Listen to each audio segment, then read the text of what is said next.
Un homme du peuple n'a qu'une seule chance de survivre. Il essaie de se battre pour survivre, mais on se moque de lui parce qu'il n'utilise que sa pitoyable magie. Dans ce monde, la lignée, le talent et la diligence sont les éléments les plus importants pour devenir mage. Malheureusement pour notre protagoniste, aucune diligence ne peut compenser un manque de talent. Le responsable lui dit que la magie ne lui sourira jamais, et il utilise la vraie magie pour éliminer le pauvre homme. Alors que son corps est rôti, notre protagoniste aime tellement la magie qu'il qualifie de magnifique le sort utilisé pour mettre fin à sa vie. Il admire la magie qui peut être utilisée par un noble et la qualifie de belle. Son seul souhait serait d'en savoir plus sur la magie, même s'il ne pouvait pas l'utiliser efficacement. Le pauvre amateur de magie meurt mais se réveille peu après. Il se rend compte qu'il est entouré de géants et tente de se défendre avec une boule de feu, mais ses mains sont minuscules. Étonnamment, l'attaque de la boule de feu fonctionne. À l'extérieur, une grande fête est organisée pour annoncer la naissance du 7e prince du royaume de Salom. Notre protagoniste renaît sous le nom de Prince Lloyd, et tout le monde est choqué de voir les dégâts causés par la boule de feu du petit bébé. Des années plus tard, Lloyd a un peu grandi et se cache de ses servantes. On lui demande de participer à un raid, mais notre garçon est trop occupé à essayer d'échapper à ses servantes. Les chevaliers décident de le laisser tranquille, car malheureusement pour Lloyd, il est beaucoup plus jeune que ses frères, ce qui l'empêche de prétendre à la couronne. L'un des chevaliers ne pense pas que gagner les faveurs de l'enfant en vaille la peine, mais l'autre chevalier lui explique à quel point il a tort. Lloyd est étonnant car il a pu parler peu de temps après sa naissance. Il lisait des livres d'orthographe plutôt que des livres d'images. De plus, en vrai gentleman, Lloyd a refusé de boire du lait à la source. Mais surtout, ce type pense que Lloyd pourrait être la réincarnation du grand mage William Bardu. William étant connu comme le père de la sorcellerie, cette idée est tout simplement ridicule. Lloyd confirme qu'il est né de nouveau, mais qu'il n'était en fait qu'un simple roturier dans sa vie antérieure. Il n'a aucune idée de la raison de sa renaissance ni de la chance qu'il a eue de devenir le 7e fils privilégié d'une famille royale. Lloyd ne se soucie pas vraiment de son rang ou de sa gloire, et il ne fait que suivre la même philosophie que dans sa vie passée. Tout ce qui intéresse Lloyd, c'est de découvrir combien de magie géniale peut être découverte dans le monde. Sa nouvelle vie s'accompagne d'une immense bibliothèque dont le petit geek peut profiter, mais Sylpha, la servante, l'en empêche. Il commence immédiatement à s'affronter, mais Lloyd doute qu'il ait besoin d'apprendre le maniement de l'épée, car il n'a de toute façon aucune chance d'accéder au trône. Sylpha s'empresse de lui faire remarquer qu'il n'y a pas que la succession royale dans la vie. Elle a été chargée de l'éducation de Lloyd il y a 3 ans, et c'est devenu le but de sa vie d'enseigner à Lloyd tout ce qu'il a besoin de savoir, y compris le combat à l'épée. Lloyd se rend compte que l'entraînement ne s'arrêtera pas tant qu'il n'aura pas fait bonne figure, et il attaque donc avec plus de force. Sylpha est heureuse de voir qu'il devient plus fort chaque jour, mais Lloyd pense à la façon dont elle se retient toujours. Lloyd est un génie de la magie et nous révèle qu'il utilise la magie de contrôle pour retracer tous les mouvements de Sylpha. De son point de vue, elle se bat contre une image miroir d'elle-même. L'espiègle petit nerf se dit qu'il ne fait que tricher pour pouvoir retourner à la lecture. Les deux continuent de se battre pour l'instant, et Lloyd reconnaît que Sylpha le bête en force, en endurance et en taille. Il est capable de copier ses techniques avec la magie, mais ses autres éléments le désavantagent et il perd généralement. Lloyd décide que c'est le moment idéal pour réaliser l'expérience d'aujourd'hui. Il utilisera la différence entre leurs capacités physiques et trichera juste assez pour compenser. Lloyd utilise un sort d'amélioration physique et de lévitation sur lui-même. La différence est notable, et Lloyd utilise une combinaison d'attaque physique et de magie pour se battre de façon plus équilibrée. Le combat s'intensifie, mais Lloyd est plutôt confiant. Il s'est battu contre Sylpha en tant que son image miroir, il est donc sûr de pouvoir gagner s'il fait un mouvement différent. Lloyd libère son sort de traçage et surprend Sylpha avec un mouvement inattendu. Il s'excuse de devoir mettre fin au combat mais pense qu'il doit se remettre à la lecture. De façon surprenante, Sylpha bloque l'attaque, et ce qui est encore plus choquant, c'est qu'elle sait qu'il a triché. Elle élimine le gamin et lui fait remarquer que la différence de portée était trop importante. Il a utilisé la lévitation pour compenser la différence de taille, et il a même fait grandir son épée en bois. Sa colère se transforme en admiration, et elle est stupéfaite de voir qu'il a pu utiliser 2 sorts à la fois, alors que même les magiciens de la cour trouvent cela très difficile. En réalité, Lloyd utilisait 4 sorts en pensant qu'elle n'avait pas remarqué l'amélioration physique et la magie de contrôle. Son cerveau exploserait probablement si elle découvrait qu'il pouvait utiliser 4 sorts à la fois, alors il décide de garder le secret. Ensuite, Lloyd est contraint de prendre un bain, alors qu'il n'a qu'une envie, lire. Les servantes l'avertissent de ne pas passer trop de temps dans la bibliothèque, car le démon d'une bibliothèque interdite va apparaître et le dévorer tout cru. Il y a bien longtemps, Salom a failli être détruite. Après le sacrifice d'innombrables mages, le démon à l'origine de l'attaque a été enfermé dans un livre et s'appelle Grimm. Sylpha est sûr que Lloyd n'aurait pas peur d'une telle chose, mais il tremble de peur. Les filles se disputent pour savoir qui couchera avec l'enfant effrayé, mais Lloyd en profite pour s'enfuir. Il s'avère que Lloyd n'a pas peur du démon, Il est juste excité à l'idée de trouver cette bibliothèque interdite qui se trouve quelque part dans les sous-sols du château. Cette nuit-là, Lloyd utilise la magie du vent pour refléter la lumière autour de lui et se rendre invisible. L'un des gardes dit à l'autre de rester sur ses gardes, car la bibliothèque interdite contient de la magie qui pourrait ébranler tout le royaume, sans compter que le démon scellé s'y trouve également. Tout cela semble parfait pour notre protagoniste aventureux, qui se rend donc au sous-sol. Les gardes idiots sont sûrs que personne ne peut passer, mais même si quelqu'un le faisait, Dimage lance leurs sorts de scellement les plus puissants sur l'entrée pour créer une barrière infranchissable. Mais ce n'est pas le cas de notre garçon, qui franchit facilement la barrière et s'émerveille devant la bibliothèque interdite. Lloyd jette un coup d'œil à certains livres, mais Grimm se dévoile presque aussitôt. Lloyd se présente, et Grimm se demande si le gamin pourrait être gentil et briser le seau. Le seau s'est dégradé au fil des ans, ce n'est donc qu'une question de temps avant qu'il ne se brise. Grimm propose de lui donner des quantités infinies d'or, mais il est choqué lorsque Lloyd est capable de dire qu'il n'utilisait qu'une piètre imitation de la magie. Grimm est choqué par le sang-froid du jeune homme et Lloyd lui explique que c'est dans ce royaume qu'il étudie la magie, et qu'il ne peut donc pas laisser un dangereux démon le détruire. Grimm souligne qu'il n'a aucune rancune envers les gens de notre époque, mais Lloyd ne le croit pas. Grimm tente à nouveau de convaincre Lloyd et lui propose de lui enseigner des trucs magiques anciens, perdus depuis des centaines d'années. Grimm parle vraiment la langue de Lloyd, car le gamin est très intéressé. Grimm voit bien que Lloyd a beaucoup de talent, et cela rappelle à Lloyd qu'on lui avait dit que la magie ne lui sourirait jamais. Lloyd déclare qu'il a désormais un corps plus privilégié qu'un roturier, mais Grimm se demande qui peut bien parler ainsi de lui-même. Lloyd lève le seau et se prépare à apprendre la magie ancienne. Le sournois Grimm l'attaque avec un sort extrêmement puissant et se demande si cette leçon est suffisante pour Lloyd. Une fois Lloyd éliminé, Grimm se demande quelle sera sa prochaine action, mais il est choqué lorsqu'il réalise que Lloyd est toujours en vie. Mais il n'est pas seulement vivant.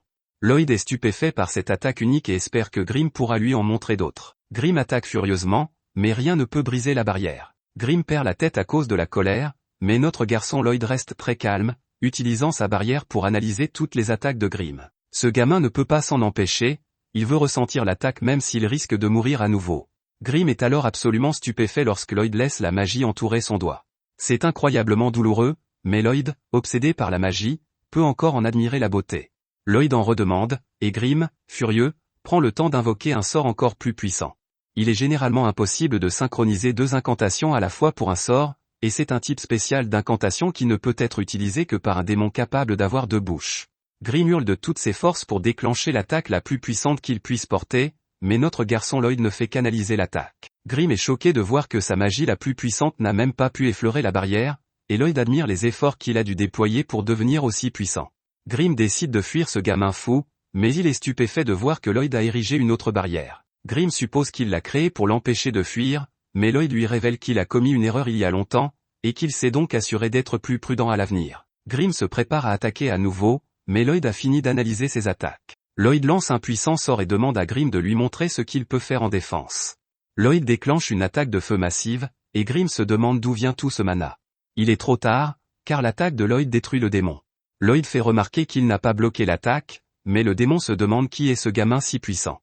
Grimm assiste ensuite à la restauration de la pièce par Lloyd, après qu'elle ait été réduite en miettes. Grimm n'a jamais rencontré un mage aussi extraordinaire, et il commence à l'appeler Maître Lloyd. Lloyd est stupéfait que Grimm ait survécu à son attaque, ce qui rend le petit psychopathe curieux de savoir combien de temps Grimm sera capable de survivre. Grimm ne veut pas ressentir la douleur infinie qu'il subirait pendant que Lloyd le teste, alors il s'engage auprès de l'enfant.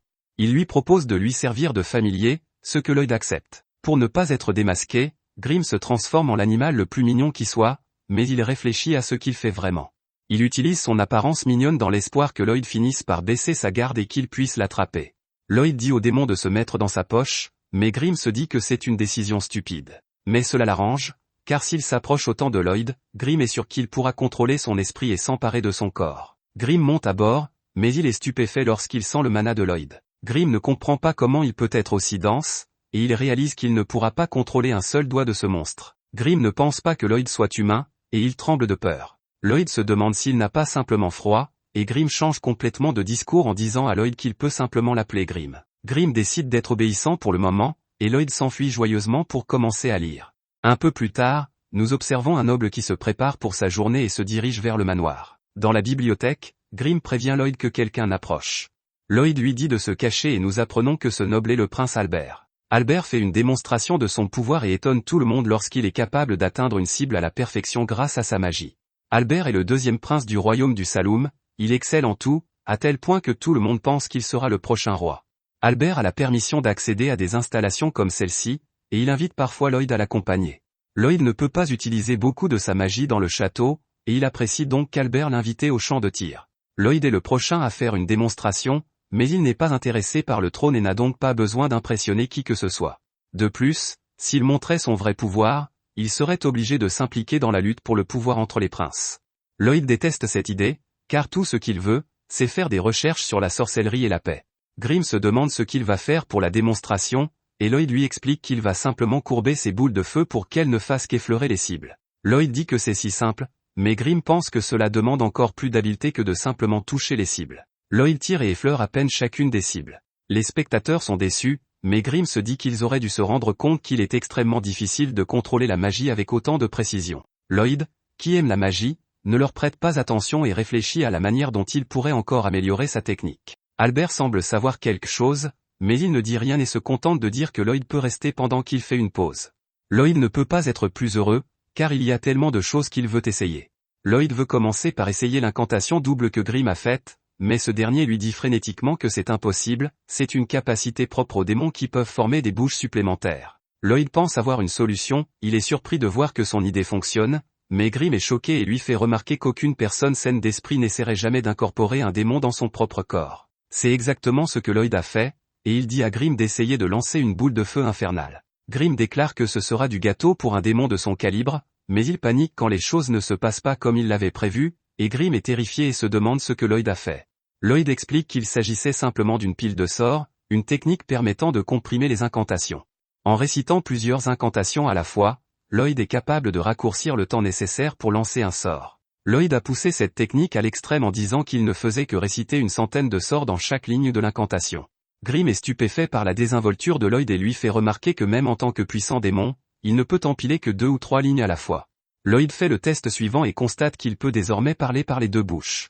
Grimm panique car il craint que Lloyd ne récite 2 sorts avancés à la fois, mais Lloyd le fait taire, une immense puissance commence à couler en lui lorsque Lloyd utilise les sorts infernaux de la boule de feu et de la boule d'eau. La panique de Grimm atteint son paroxysme lorsqu'il réalise que Lloyd est en train de tisser 2 sorts incroyablement avancés ensemble. Le mana s'intensifie à des niveaux incroyables, et Lloyd est impatient de voir quel type de puissance la double incantation apportera.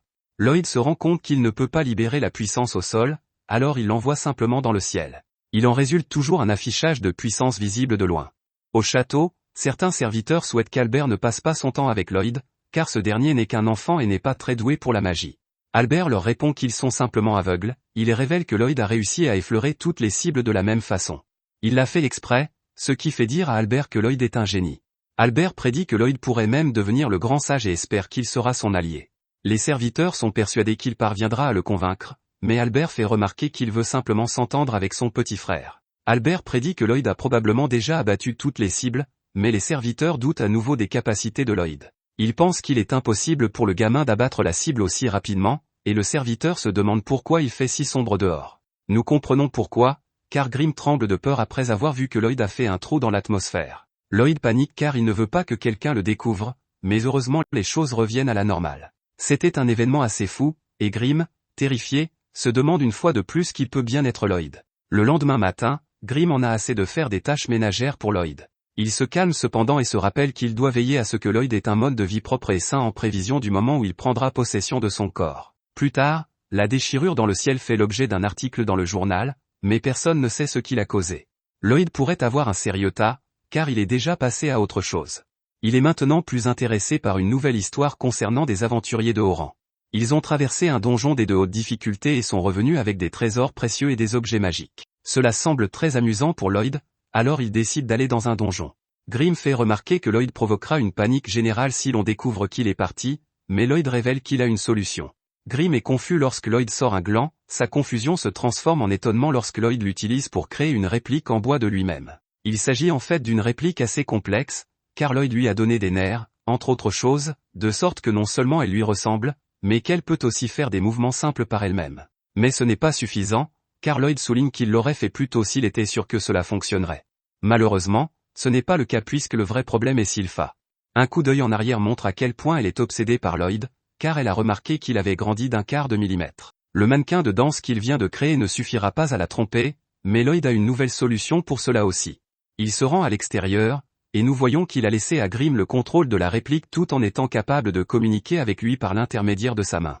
Les servantes l'adorent, mais Grimm pense à la folie de Lloyd. Lloyd transfère l'âme de Grimm dans la réplique et incorpore son corps sans âme dans sa main.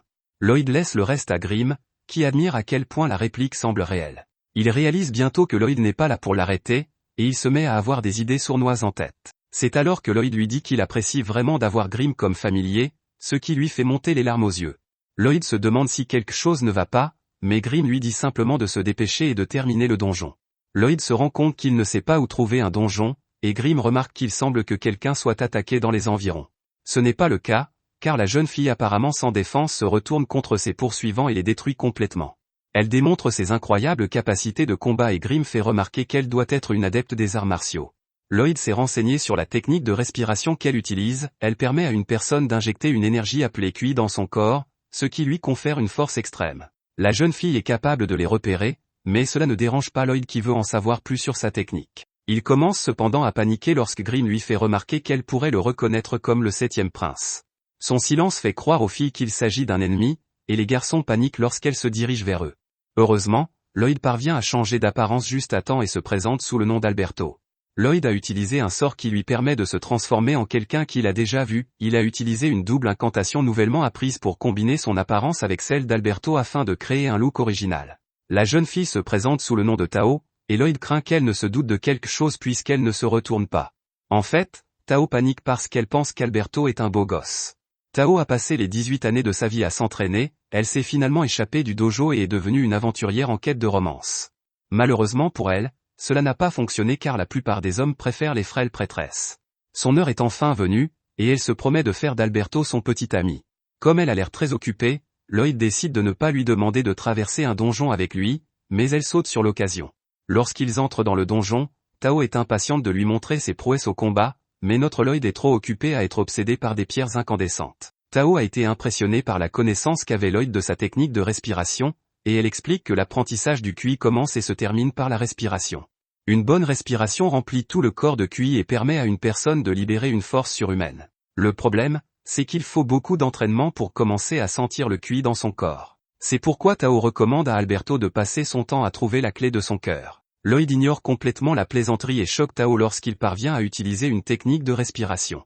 Il lui explique qu'il l'a simplement copiée, mais elle l'avertit que s'il n'est pas habitué, il aura l'impression que ses poumons brûlent.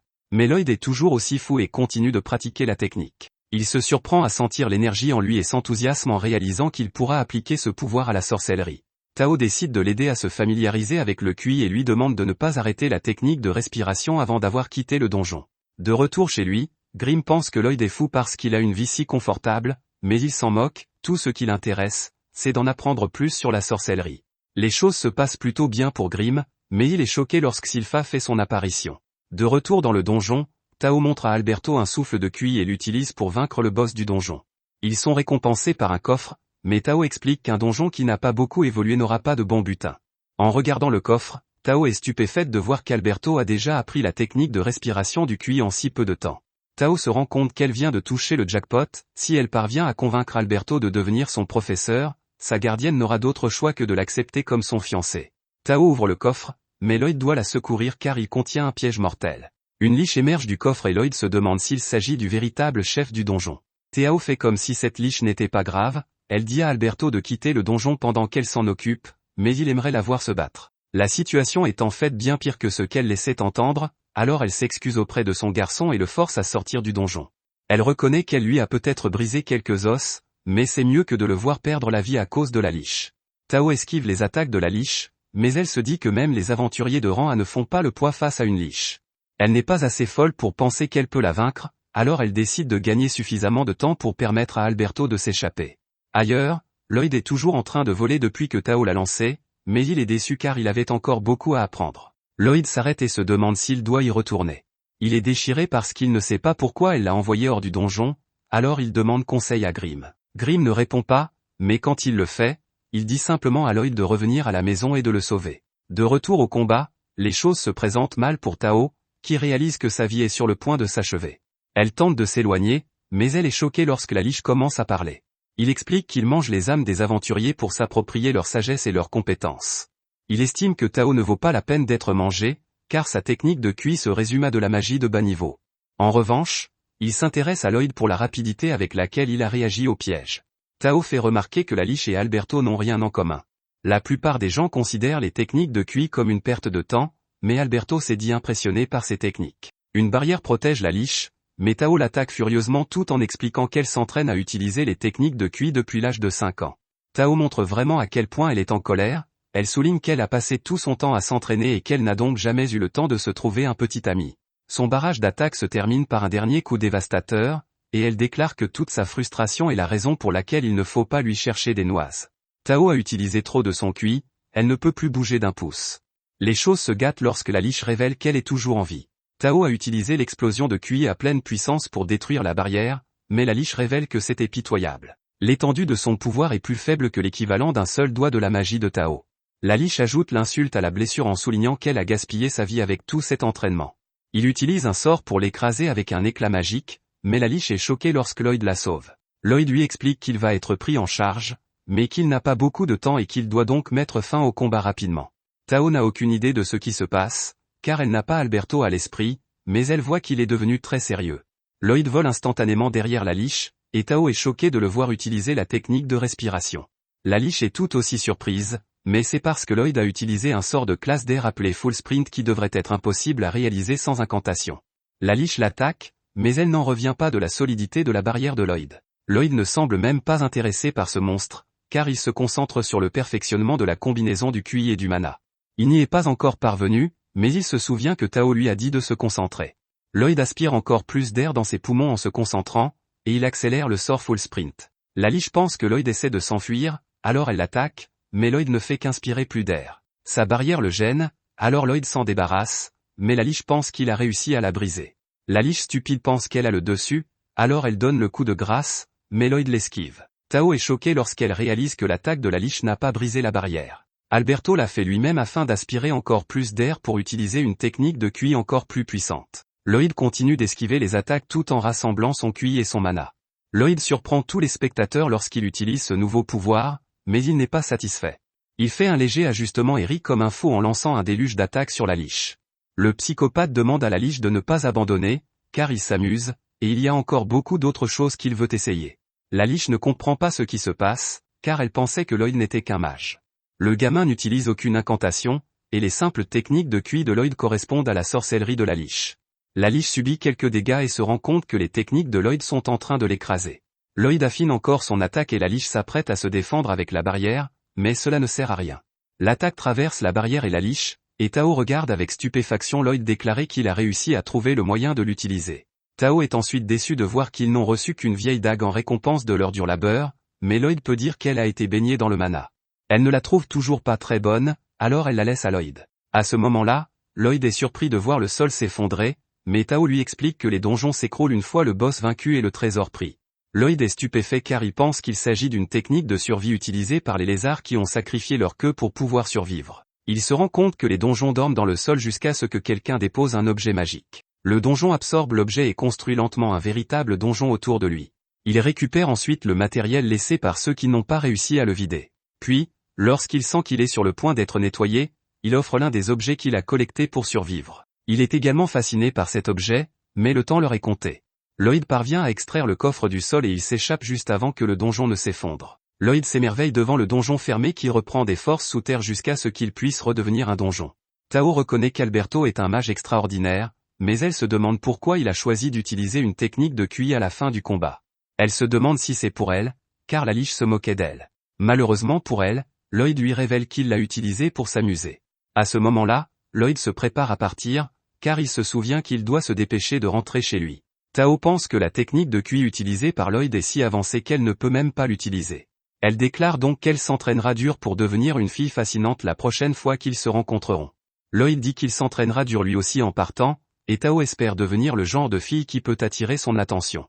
À ce moment-là, elle se souvient qu'elle ne sait pas comment le contacter, mais il est trop tard. Lloyd arrive à la maison, choqué de voir Grimm en mauvais état. Sylpha a pris le faux Lloyd pour l'entraîner, mais elle a été surprise de voir à quel point il était devenu faible, et elle s'est donc juré de le rendre fort à nouveau. Grimm sanglote maintenant car il n'avait aucune chance de réussir l'entraînement.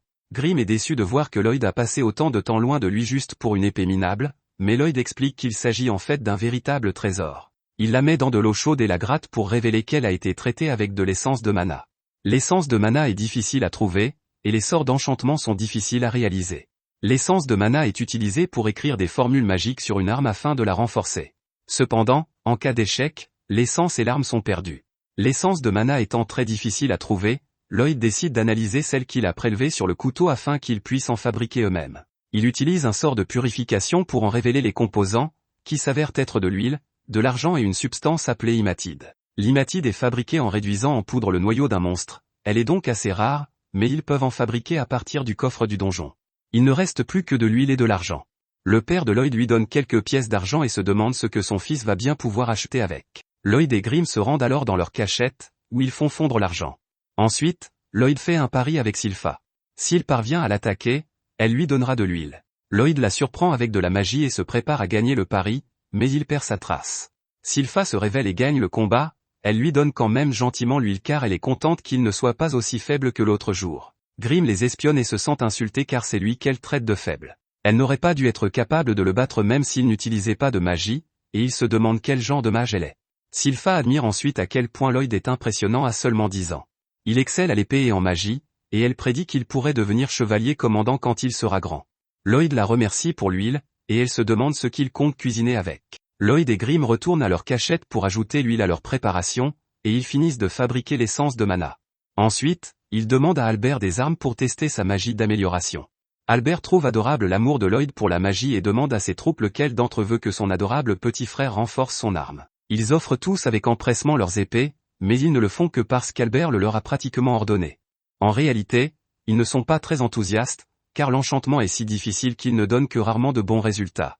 Pire encore, Lloyd n'a que 10 ans, et il pense qu'il finira par casser toutes leurs armes. Grimm écoute les doutes qu'ils nourrissent à l'égard de Lloyd et s'énerve. Nous voyons alors Grimm aider Lloyd et déclarer avec colère qu'ils vont enchanter les armes et les rendre inarrêtables. Lloyd utilise alors ce qu'ils ont fabriqué pour écrire l'enchantement appelé Boost Power. Lloyd agit comme un savant fou, et Grimm est choqué de voir Lloyd appliquer 3 couches de Boost Power. Ce gamin est complètement fou, il remplit chaque petit endroit qu'il peut trouver avec des formules d'enchantement. Bien sûr, l'épée se brise car l'acier dont elle est faite ne résiste pas au sort qu'il y ajoute. Lloyd se rend compte que l'enchantement est vraiment difficile, mais Grimm l'encourage à continuer d'essayer.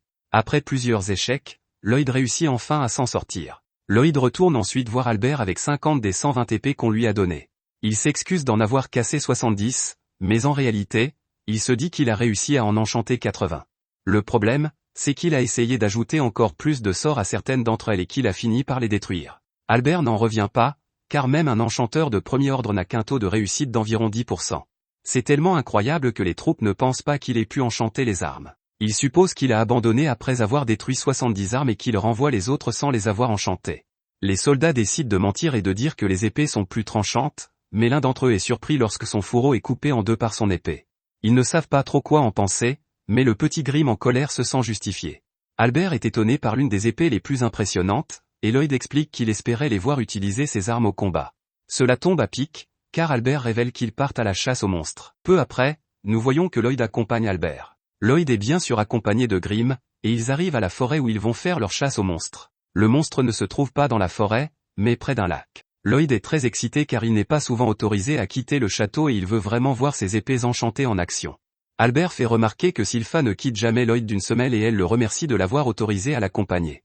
Albert lui répond que c'est normal puisque Sylpha est le professeur et le garde du corps de Lloyd. Il la taquine en insinuant que ses sentiments pour Lloyd sont peut-être trop forts, mais Sylpha le fait taire en le menaçant. C'est alors qu'ils sont encerclés par des kobolds, mais les soldats considèrent qu'il s'agit d'un échauffement pour le monstre. Lloyd fait semblant d'avoir peur, mais Grimm sait que Lloyd a senti la menace depuis longtemps. L'une des techniques de QI que Tao lui a enseigné s'appelle la détection spectrale. En utilisant la respiration du QI, Lloyd est maintenant capable de sentir ce qui l'entoure à tout moment. Grimm observe son maître et pense que Lloyd a toujours la détection spectrale et sa barrière active. Il est impossible de le surprendre, et Grimm déclare que Lloyd devient de plus en plus effrayant chaque jour. Le combat commence et tous les participants sont choqués par le tranchant des épées. Elle ne se contente pas de trancher les monstres, elle coupe les équipements en acier comme du beurre. Les soldats paniquent comme des enfants qui touchent un couteau pour la première fois. Lloyd décide donc que ses enchantements ont été un succès.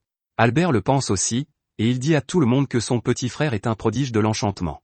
Sylpha est d'accord, alors qu'elle se tient au-dessus d'une pile de cadavres de monstres, mais Lloyd fait remarquer qu'il n'a même pas enchanté son épée. À ce moment-là, un Cobalt tente d'attaquer Lloyd, mais Tao surgit de nulle part pour l'éliminer. Lloyd manque de se tromper en l'appelant comme s'il était encore Alberto, mais il s'arrête juste à temps. Tao a remarqué que Lloyd utilisait des techniques de respiration QI, mais elle est venue parce qu'elle pensait avoir envoyé Alberto au ralenti. En y regardant de plus près, elle voit aussi beaucoup de ressemblances entre Alberto et Lloyd. À ce moment-là, Sylpha élimine un autre monstre. Elle félicite Tao pour son aide mais la menace de ne pas être aussi directe avec le prince Lloyd. Tao fait remarquer qu'elle a senti ce monstre arriver, et que les techniques QI ne doivent pas être sous-estimées. La tension monte entre les deux, Albert les calme et invite Tao à se joindre à eux.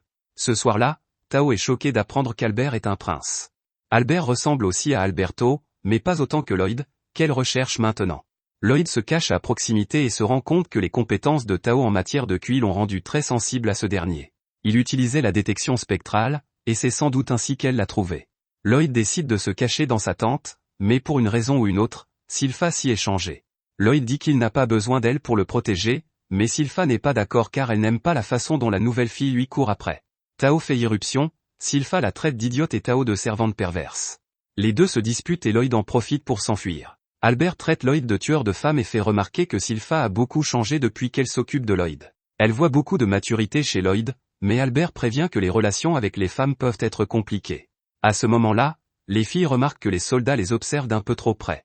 Ils les assomment tous, ce qui permet à Lloyd d'entendre clairement le message d'Albert. Tao explique qu'elle a été engagée pour nettoyer un vieux sanctuaire, et Sylpha lui dit de se dépêcher. Ils commencent presque à se disputer à nouveau, mais Albert les interrompt et dit que la capacité de Tao à sentir le danger est très utile. Il aimerait qu'elle fasse le guet pour eux pendant la nuit, mais elle lui fait remarquer qu'ils n'en auront pas besoin puisque le monstre est arrivé. Le monstre est un loup-ours, Sylpha dit donc à Lloyd de rester derrière elle. Le monstre commence à attaquer et Lloyd fait remarquer que les loups-ours sont incroyablement rapides pour leur taille. Lloyd essaie de parler à Grimm, mais le petit gars est distrait car il semble reconnaître le sanctuaire. Tao parvient à sauver quelques soldats, mais ce monstre est vraiment coriace. Albert en a assez et sort son épée. Il s'excuse auprès du loup mais lui explique que les villageois de la région souffrent à cause de lui.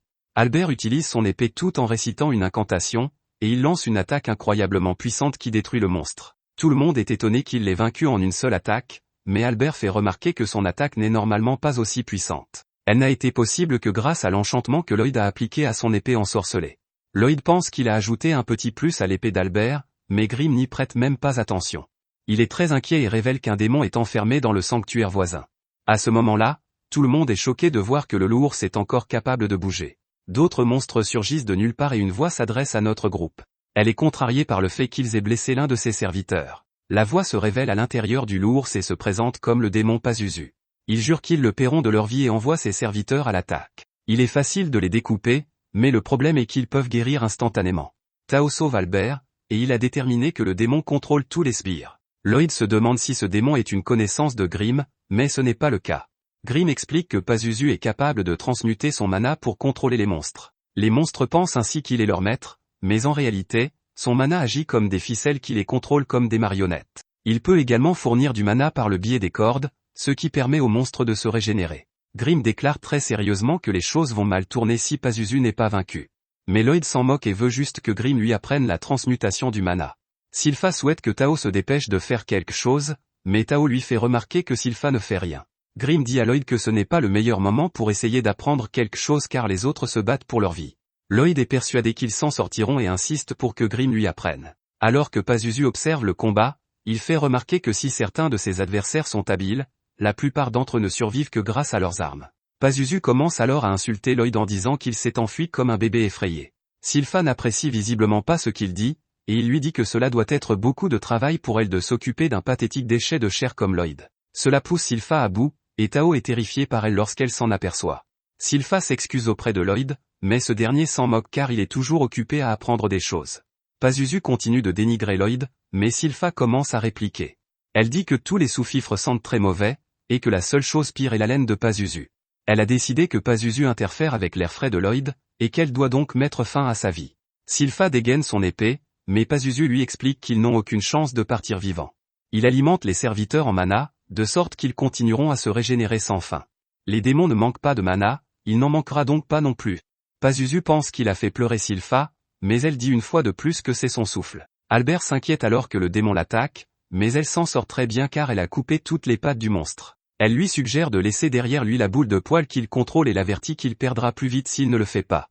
À ce moment-là, tout le monde remarque que les sous-fifres ont cessé de bouger et qu'ils se régénèrent plus lentement. C'est parce que le démon se concentre sur la régénération de son propre l'ours. Ils ont peut-être une chance de gagner lorsque le démon fait cela, alors Albert dit à Sylpha de continuer à le blesser.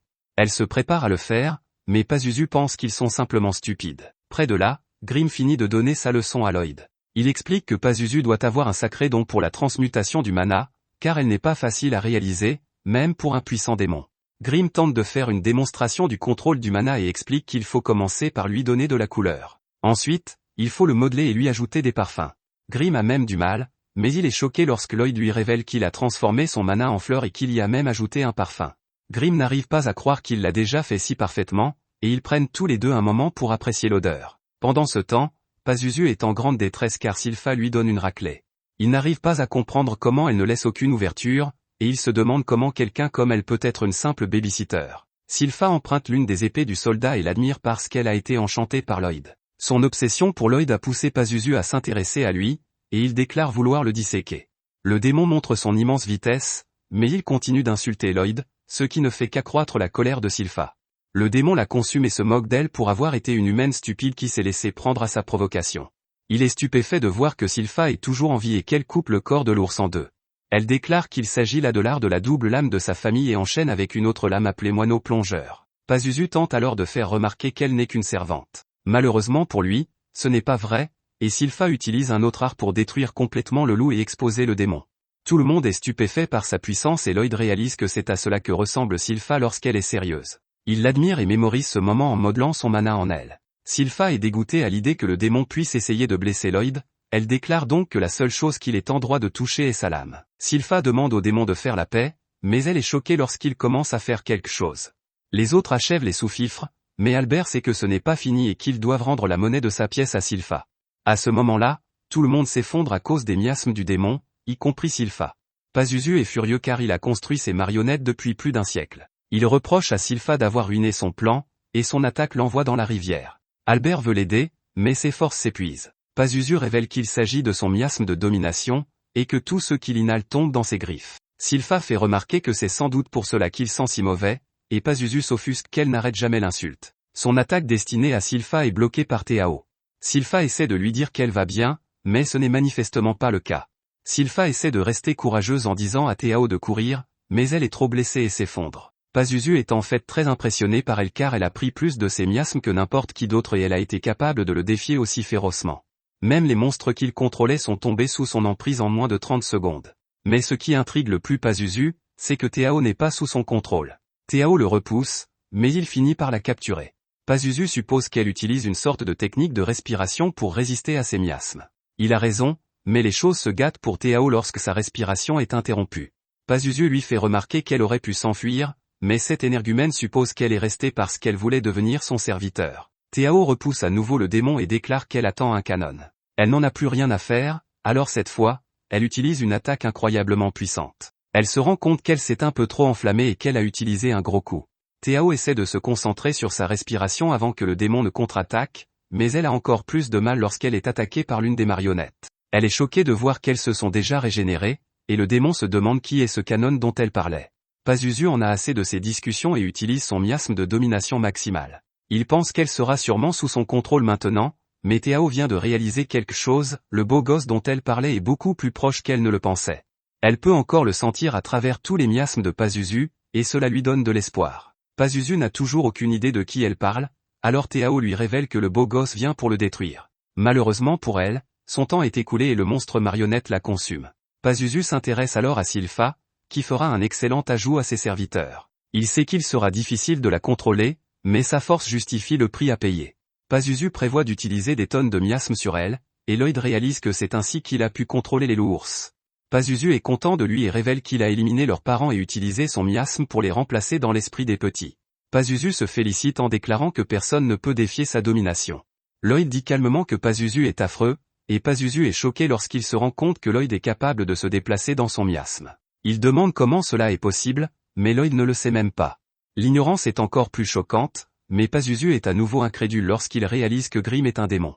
Il ne comprend pas pourquoi un démon protégerait un humain, et Pazuzu insulte Grimm parce qu'il a l'air si mignon. Pazuzu dit qu'il a honte d'être un démon, mais Grimm essaie quand même de lui donner un conseil en tant que démon. Grimm s'arrête cependant, car toutes ces insultes lui donnent envie de voir Pazuzu se faire mettre en pièces.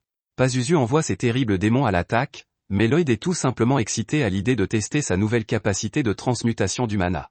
Il y a cependant une tonne de monstres, et Grimm dit à Lloyd qu'il va devoir utiliser une bonne partie de son mana. Lloyd décide de la bonne quantité, ce qui étonne Grimm, qui a toujours eu du mal à ajuster sa propre production de mana.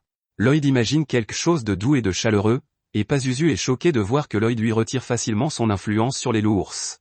Grimm les traite de mauviettes, mais Lloyd lui fait remarquer qu'il est peut-être lui aussi tombé sous son influence. Lloyd fait cracher Tao à l'un des loups-ours, et il est heureux de voir qu'elle va bien. Pazuzu n'en revient toujours pas que Lloyd ait pu convertir tout son mana en un champ de fleurs en un instant, et il suppose que Lloyd doit être un sorcier hors pair. Pazuzu tente à nouveau de contrôler ses serviteurs, mais Grimm lui fait remarquer qu'il est trop tard. Les ours-loups se sont déjà souvenus de leur fierté d'être des monstres et du fait que Pazuzu a éliminé leurs parents. Les ours-loups en colère attaquent Pazuzu, et Lloyd est stupéfait de voir comment ils attaquent en meute. Ils sont extrêmement puissants de cette façon, et les marionnettes ne pourraient jamais recréer ce type d'attaque. Pazuzu montre qu'il est toujours un démon puissant et punit les loups-ours de l'avoir attaqué. Il ne regrette pas d'avoir éliminé leurs parents et les insulte en les appelant mangimutes. Pazuzu est maintenant très contrarié et fait remarquer que c'est ce qui arrive lorsque quelqu'un essaie de le défier. Il explique que peu importe les sorts utilisés par Lloyd, ils seront inefficaces contre un démon. Lloyd se souvient que Grimm a dit la même chose, à savoir que les démons ne peuvent pas être éliminés par la magie, alors Grimm explique que cela ne s'est jamais produit auparavant. Pazuzu déclare alors qu'il va leur montrer sa véritable puissance maintenant qu'il n'alimente plus les sous-fifres en mana. Lloyd ne l'écoute même pas, car il est maintenant fasciné par la raison pour laquelle la magie peut éliminer les démons. Il suppose que les démons sont tout simplement difficiles à éliminer complètement, mais cela ne fait qu'exciter encore plus ce jeune fou qui veut savoir ce qu'il faudrait faire. Pazuzu est alors absolument horrifié par la puissance obscure qui émane du corps de Lloyd, et Grimm lui fait remarquer que c'est la raison pour laquelle le mana de Pazuzu n'a jamais eu d'effet sur Lloyd. Lloyd a décidé un jour de cacher son pouvoir pour éviter toute attention indésirable, et le contenir en permanence demande beaucoup de travail. Grimm explique à Pazuzu que son mana n'a jamais été suffisant pour toucher Lloyd. Pazuzu et Grimm sont tous deux des démons, mais rien de ce qu'ils pourraient faire avec leur mana ne serait comparable à la puissance de Lloyd. Lloyd est un peu psychopathe, comme toujours, car il est très heureux d'avoir un démon pour tester tous les sorts qu'il voulait essayer. Les démons sont censés ne pas pouvoir être éliminés par la magie, ce qui permet à Lloyd de se déchaîner sans tenue. Pazuzu tremble de peur et se demande comment Lloyd peut disposer d'une telle quantité de mana. Il se demande s'il n'est pas en train de vivre une sorte de cauchemar terrifiant, et il est choqué lorsque Lloyd tente de l'entourer d'une barrière. Les choses deviennent vraiment terrifiantes pour lui lorsqu'il réalise qu'il ne s'agit pas d'un combat pour Lloyd. Lloyd ne voit en lui qu'un sujet de test, et il essaie de le mettre en cage. Pazuzu tente de s'enfuir, et Grimm ne lui en veut pas car il ferait la même chose. Lloyd s'amuse beaucoup à libérer une partie de son pouvoir, mais Pazuzu court pour sauver sa vie tout en évitant d'être capturé par les barrières que Lloyd érige. Pazuzu s'en sort de justesse et supplie Lloyd d'arrêter. Grimm observe la scène avec stupéfaction et se demande combien de sorts il peut lancer en même temps. Lloyd explique qu'il peut en lancer une vingtaine, mais qu'il s'associe à Grimm pour en lancer encore plus. La vie devient beaucoup plus difficile pour Pazuzu, qui doit maintenant esquiver encore plus de barrières, et il se demande comment Lloyd peut psalmodier aussi rapidement. Pazuzu se félicite d'être capable d'esquiver autant de barrières, mais cette satisfaction est de courte durée car Lloyd utilise un sort spatial appelé enfermement dimensionnel. Lloyd lui fait remarquer qu'il le tient maintenant, et Pazuzu demande au sorcier psychotique de le laisser partir. Lloyd refuse et souligne que Pazuzu a fait des choses terribles aux ours-loups. Non seulement il a éliminé leurs parents, mais il est clair que Pazuzu a fait beaucoup d'expériences sur les chimères. Pazuzu demande à être libéré car il est le démon destiné à régner sur le monde entier. Comme cela ne marche pas, Pazuzu propose à Lloyd d'améliorer son statut lorsqu'il s'emparera du monde. Cela ne marche pas non plus et il supplie Lloyd de se calmer. Il n'a jamais été frappé par la magie de quelqu'un d'aussi puissant que Lloyd, et il craint de mourir. Lloyd n'écoute plus ce type depuis longtemps, car il est en train de réciter une incantation insensée. Pazuzu continue d'implorer sa vie, mais il est trop tard car la magie est déjà en marche. Lloyd estime qu'il active actuellement 240 sorts par minute. Lloyd est stupéfait par la beauté de la scène et décide de continuer pendant encore 30 minutes entières. Cependant, à peine 5 minutes plus tard, Lloyd craint que le démon ne soit déjà mort. Grimm précise que la sorcellerie affecte les démons un peu comme les sons et les lumières désagréables affectent les humains. Cependant, l'énorme quantité de magie utilisée par Lloyd sur Pazuzu l'a sérieusement endommagé. Pazuzu s'effondre et se rappelle qu'il a passé un siècle entier à élever ces monstres. Il était censé régner sur le monde, mais tout cela a été interrompu par un gamin qui voulait faire une expérience sur lui. Lloyd est déjà très désintéressé, ce qui ne fait qu'ajouter une insulte à la blessure de Pazuzu. À ce moment-là, Lloyd est choqué de voir que tout le monde est déjà en train de se réveiller. Il ne peut laisser personne découvrir son incroyable pouvoir, alors il se précipite pour trouver une excuse. Grimm explique à Pazuzu qu'il s'est rendu compte que les gens ne veulent pas de chefs qui se plaignent de leurs difficultés. Ils préfèrent passer du bon temps avec quelqu'un qui s'amuse. Lloyd fait toujours ce qu'il aime faire quand il le veut, et c'est sans doute pour cela que les gens se tournent vers lui. Grimm se souvient de garder son air de dur à cuire et explique qu'il n'est pas comme ceux qui affluent vers Lloyd. Il ne fait que reprendre des forces pour pouvoir un jour se venger de Lloyd. Dans ce cas, Pazuzu décide de confier à Grimm son ambition de dominer le monde. Grimm accepte et se réjouit de voir que le mana de Pazuzu l'a un peu rétabli. Lloyd a trouvé une excuse et raconte qu'un certain Alberto s'est présenté pour vaincre le démon et les sauver tous. Tao l'a entendu et se demande où il se trouve. Tous les habitants de la ville célèbrent le retour du prince Albert victorieux. Ils pensent que Lloyd est un enfant mignon, mais qu'il n'est pas comparable au grand Albert, ce qui énerve Sylpha. Le roi est satisfait d'Albert et se demande où sont les deux aventuriers qui les ont aidés. Albert explique qu'Alberto n'a jamais été vu, mais nous revenons en arrière pour voir ce qui est arrivé à Tao. Elle est devenue méfiante lorsqu'elle s'est aperçue qu'elle portait le poncho de Lloyd, et ce dernier l'a convaincue de partir en lui disant qu'Alberto n'était pas loin. Le roi est très intéressé par cette personne, mais Albert lui explique que c'est Lloyd qui a le plus contribué à la chasse. Ils n'ont pu survivre que grâce aux armes enchantées de Lloyd. Albert pense donc que Lloyd devrait être considéré comme faisant partie de la succession royale. Tout le monde dans la salle n'en revient pas, car Albert pense que Lloyd serait un excellent candidat au trône. Le roi fait remarquer que cela ne ferait que créer un autre rival pour Albert, mais Albert pense que le trône doit être donné à celui qui en est le plus digne, même si ce n'est pas lui. Il remet en question toute décision qui exclurait Lloyd en raison de sa jeunesse. Albert fait cependant comprendre qu'il n'a pas l'intention d'être en reste. Le roi, enthousiasmé par la tournure que prennent les événements, demande à Lloyd s'il veut se joindre à la lutte. Il veut savoir si Lloyd se tiendra aux côtés de ses frères dans la poursuite du trône. Tout le monde est émerveillé par ce moment grandiose, mais Lloyd refuse calmement. À l'extérieur, le petit bonhomme court comme un cadet et explique qu'un des ours-loups les a suivis jusqu'à la maison. Lloyd le trouve vraiment mignon et duveteux, et Grimm est jaloux de ne pas avoir la même réaction. Grimm se pomponne et s'immisce avec désinvolture dans la conversation. Sylpha arrive pour voir à quel point le loup aime Lloyd, et Lloyd cache Grimm dans sa fourrure. Lloyd l'a baptisé Shiro et veut lui apprendre tout un tas de choses. Sylpha explique que les commandes complexes sont généralement le domaine des dompteurs de monstres, et Lloyd envisage donc d'utiliser le mana pour contrôler les monstres comme ils le font. Grimm est étonné par Lloyd, qui a refusé de monter sur le trône avec autant de désinvolture. Lloyd s'intéresse toujours à la magie, et c'est un véritable maniaque de la magie.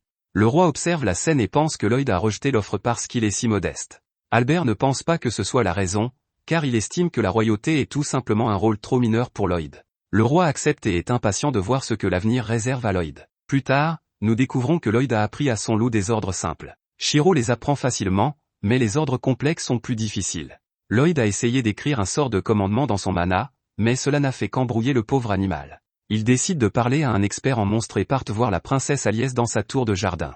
Grimm est stupéfait par tous les monstres qui s'y trouvent, et Lloyd lui explique qu'Aliès est sa sœur et la 6e princesse de Salem. Elle aime les animaux, et pas seulement les chats et les chiens, mais tous les animaux et même les monstres. À ce moment-là, Aliès sort de nulle part et montre beaucoup d'affection à Lloyd, mais c'est trop pour lui et il s'évanouit.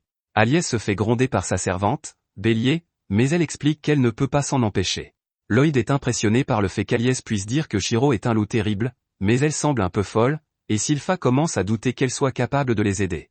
Lloyd veut lui donner une chance, il doit donc voir l'un de ces monstres. Il est choqué lorsqu'elle lui révèle qu'elle en a déjà appelé un, il s'agit d'un fanrire de classe inférieure nommé Liru, et Grimm est choqué car il s'agit d'un loup-ours de niveau supérieur. Lloyd n'arrive pas à croire que ce monstre ait pu échapper à sa détection de présence, mais ce qui est encore plus choquant, c'est que Lloyd n'a aucune idée du moment où Aliès a donné l'ordre. Le fanrire a su se faufiler derrière eux et a même pris le bandeau de Sylpha. Il est clair qu'Aliès lui a donné des ordres complexes, et elle l'a fait sans rien laisser paraître. Lloyd est très excité et supplie Aliès de lui apprendre à parler à Shiro. Aliès lui explique avec assurance que ce ne sera pas facile, mais Lloyd préfère que les choses ne soient pas simples. Aliès accepte de lui apprendre, mais elle choque tout le monde en révélant que la clé pour parler aux animaux est l'amour. Elle déclare que l'amour l'aidera à comprendre n'importe quel monstre, comme le prouvent les animaux de sa tour qui viennent la serrer dans leurs bras. Le bélier pense qu'il est inutile d'essayer d'apprendre d'Aliès puisqu'elle n'est qu'un prodige, mais Aliès déclare que tout le monde peut apprendre. Aliès fait une nouvelle démonstration, mais cette fois les animaux en font un peu trop, avec tout le monde. Sylpha est choquée de voir que Lloyd semble s'intéresser à l'amour, et elle imagine que Lloyd lui demande de lui en apprendre plus. En réalité, Lloyd vient de réaliser qu'il essayait de donner des ordres à Shiro, mais que sa sœur ne donnait aucun ordre à ses animaux. Au lieu de cela, elle partageait simplement sa volonté. Lorsqu'elle leur parlait, Lloyd a remarqué que son mana ne sortait pas de ses mains, au lieu de cela, il s'écoulait directement de sa tête vers les leurs. Cela signifie qu'elle est capable de se connecter inconsciemment aux animaux avec le mana, en leur donnant une vision directe de ce qu'elle veut. Lloyd décide qu'au lieu de donner des ordres, il va essayer de partager une image mentale de sa volonté. C'est ce que fait Lloyd, et tout le monde est stupéfait lorsque Shiro réussit le tour que Lloyd essayait de lui enseigner. Lloyd fête son exploit avec Shiro, et le bélier estime qu'il doit être très doué. La technique qu'il a utilisée correspond exactement à la façon dont les dresseurs de monstres partagent leur volonté. Sylpha est également impressionnée mais un peu déçue que cela ne se soit pas passé comme elle le pensait. Aliès est contrariée et fait remarquer que c'est censé être de l'amour, pas un truc compliqué de partage de volonté. Lloyd explique que l'amour joue un rôle important dans la technique. Il va encore plus loin, ce qui fait que tout le monde tombe amoureux de lui. Lloyd est heureux d'avoir enfin compris comment se connecter aux monstres, et Sylpha déclare qu'il est temps qu'il consacre autant d'efforts à son entraînement à l'épée. Heureusement pour Lloyd, Albert apparaît car il a besoin de parler au garçon. Les deux se disputent pour savoir qui prendra Lloyd, et Albert explique qu'il veut lui présenter quelqu'un, il s'agit du frère aîné de Lloyd, le 4e prince nommé Dion. Dion a entendu dire que Lloyd avait enchanté l'épée d'Albert, mais il le choque en lui expliquant qu'il a beaucoup de mal à le croire. C'est pourquoi il a décidé de découvrir si Lloyd n'est pas en train de faire une blague. Albert raconte que Dion a étudié la forge à l'étranger, ce qui explique son intérêt pour l'enchantement. Dion en a assez de ses bavardages et explique qu'il a tout préparé pour tester la capacité d'enchantement de Lloyd. Alors que Lloyd commence le processus, Dion doute fortement qu'il réussisse, les enchantements sont déjà une compétence assez avancée, mais Lloyd en appliquant un à une épée spellbound comme celle d'Albert est tout simplement insensé, c'est même au-delà de ce qu'il pourrait faire à l'étranger. Dion prédit qu'il devra donner une leçon à Lloyd pour avoir menti, mais il est absolument stupéfait lorsque Lloyd a terminé.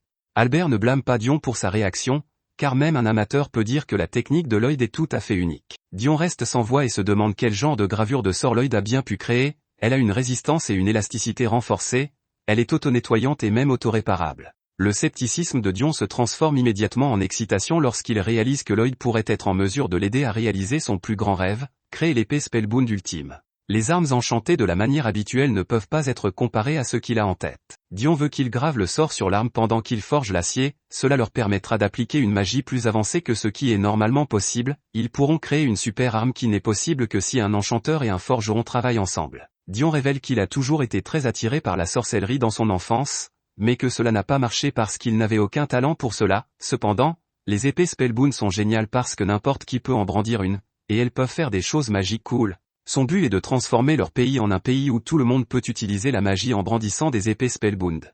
Lloyd ne se soucie guère de tout cela, mais il est très intéressé par le processus de production. Lloyd accepte de l'aider, et Dion explique qu'il veut fabriquer une épée qui tire du feu lorsqu'elle est balancée. Pour ce faire, Lloyd recommande d'utiliser l'enchantement appelé Pyrolance d'Ancini. Le problème, c'est que sa formule d'incantation nécessite 14 pièces, et qu'une épée spellbound ne peut en contenir que 5 au maximum. La solution de Lloyd consiste à comprimer la formule en 2 parties. Lloyd la compresse et s'apprête à l'appliquer à l'acier que Dion est en train de forger. Tous deux sont choqués lorsque l'application suffit à briser l'acier. Lloyd tente de trouver des solutions, mais l'acier continue de se briser. Lloyd se sent mal après avoir gaspillé autant d'essence de mana, mais il ne parvient pas à comprendre ce qui ne va pas. C'est alors que Grimm remarque quelque chose à propos de l'essence de mana et le porte à l'attention de Lloyd. Dion encourage Lloyd à continuer d'essayer, puisqu'il a obtenu une tonne d'essence de mana pour pas cher de toute façon. Lloyd purifie l'essence de mana et découvre qu'elle contient à peine de l'amitide. L'enchantement des épées ensorcelées nécessite une concentration beaucoup plus élevée d'amitide, mais ce produit est fabriqué à partir de noyaux de monstres, et c'est assez rare. Dion n'en a pas, alors Lloyd se dit qu'il devra à nouveau se faufiler pour chasser des monstres dans un donjon. C'est justement à ce moment-là que Sylpha a l'idée de les emmener dans un donjon.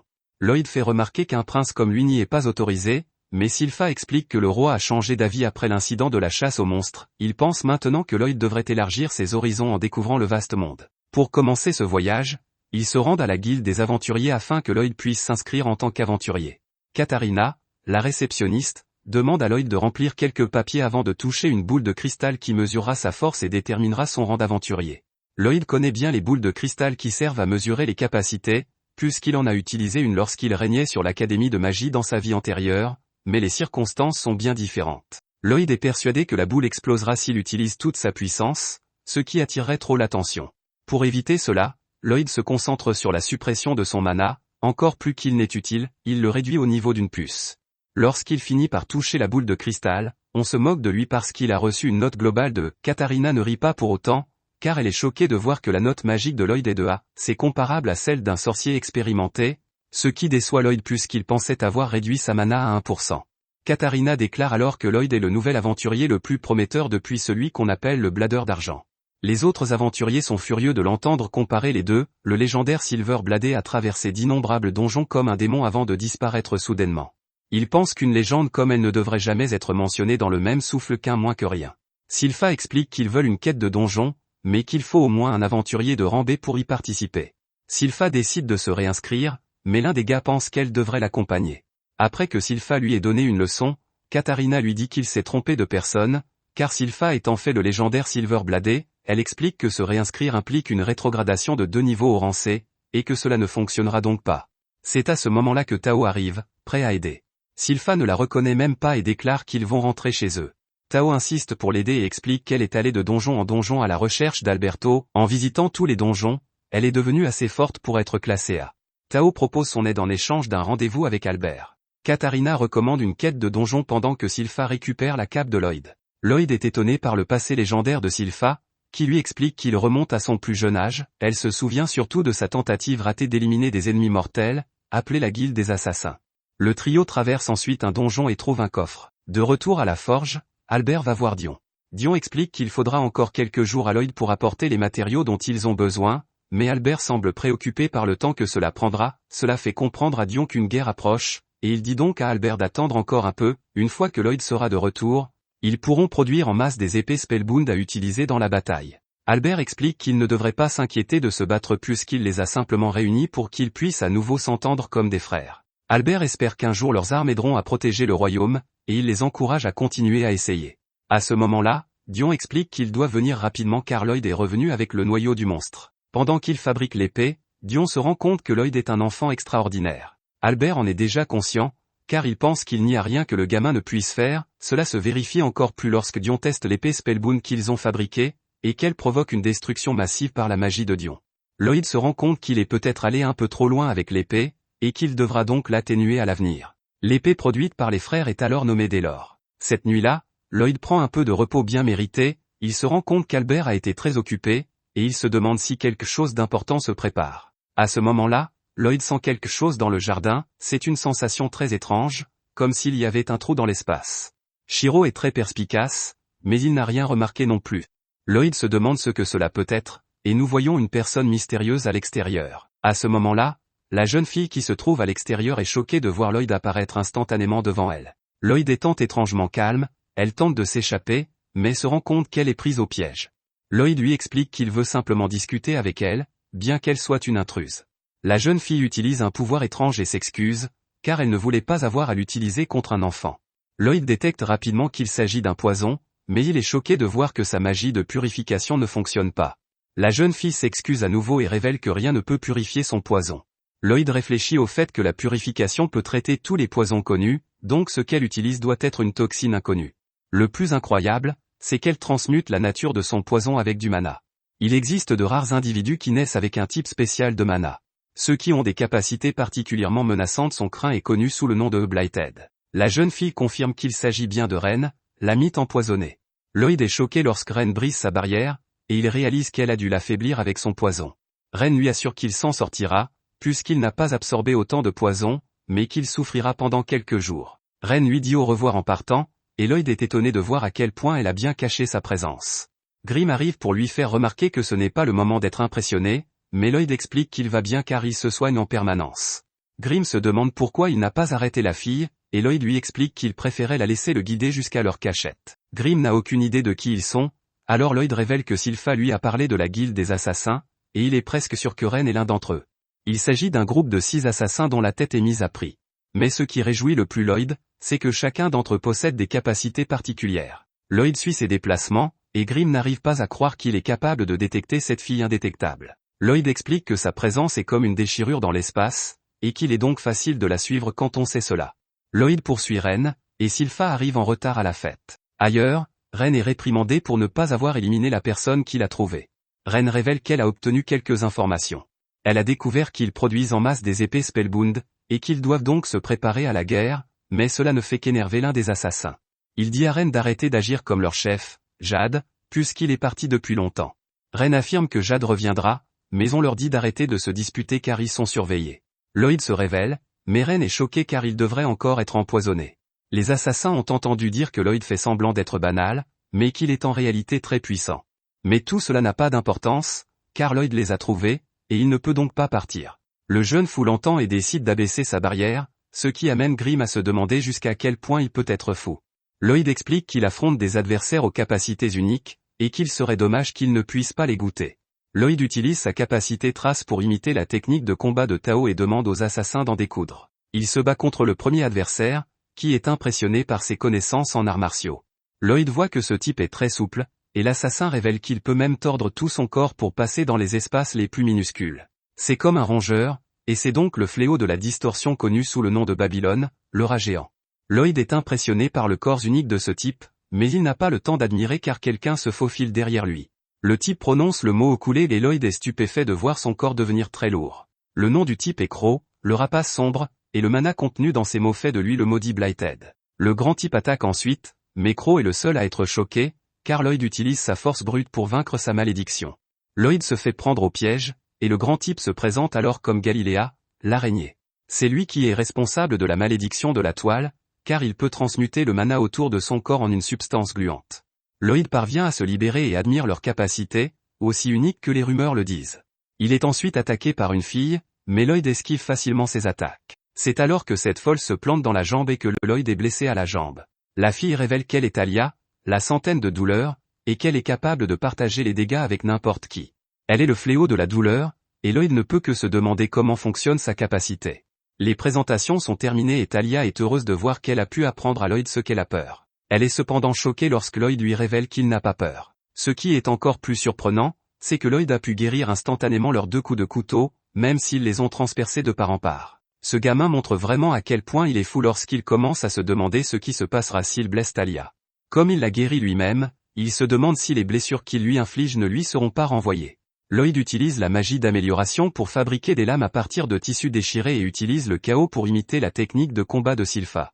Le petit psychopathe demande maintenant aux assassins de se préparer car il veut voir s'ils sont capables de se défendre. Les assassins se rendent compte qu'il ressemble à une épéiste qui les a traumatisés auparavant, et ils sont terrifiés. Lloyd commence son attaque, et les assassins sont choqués de voir à quel point il est compétent à la fois avec les épées et les arts martiaux.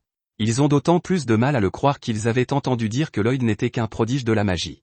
Lloyd manque de couper Babylone en 2, mais il est impressionné lorsque le rat géant détend son corps au moment de l'impact pour disperser les dégâts.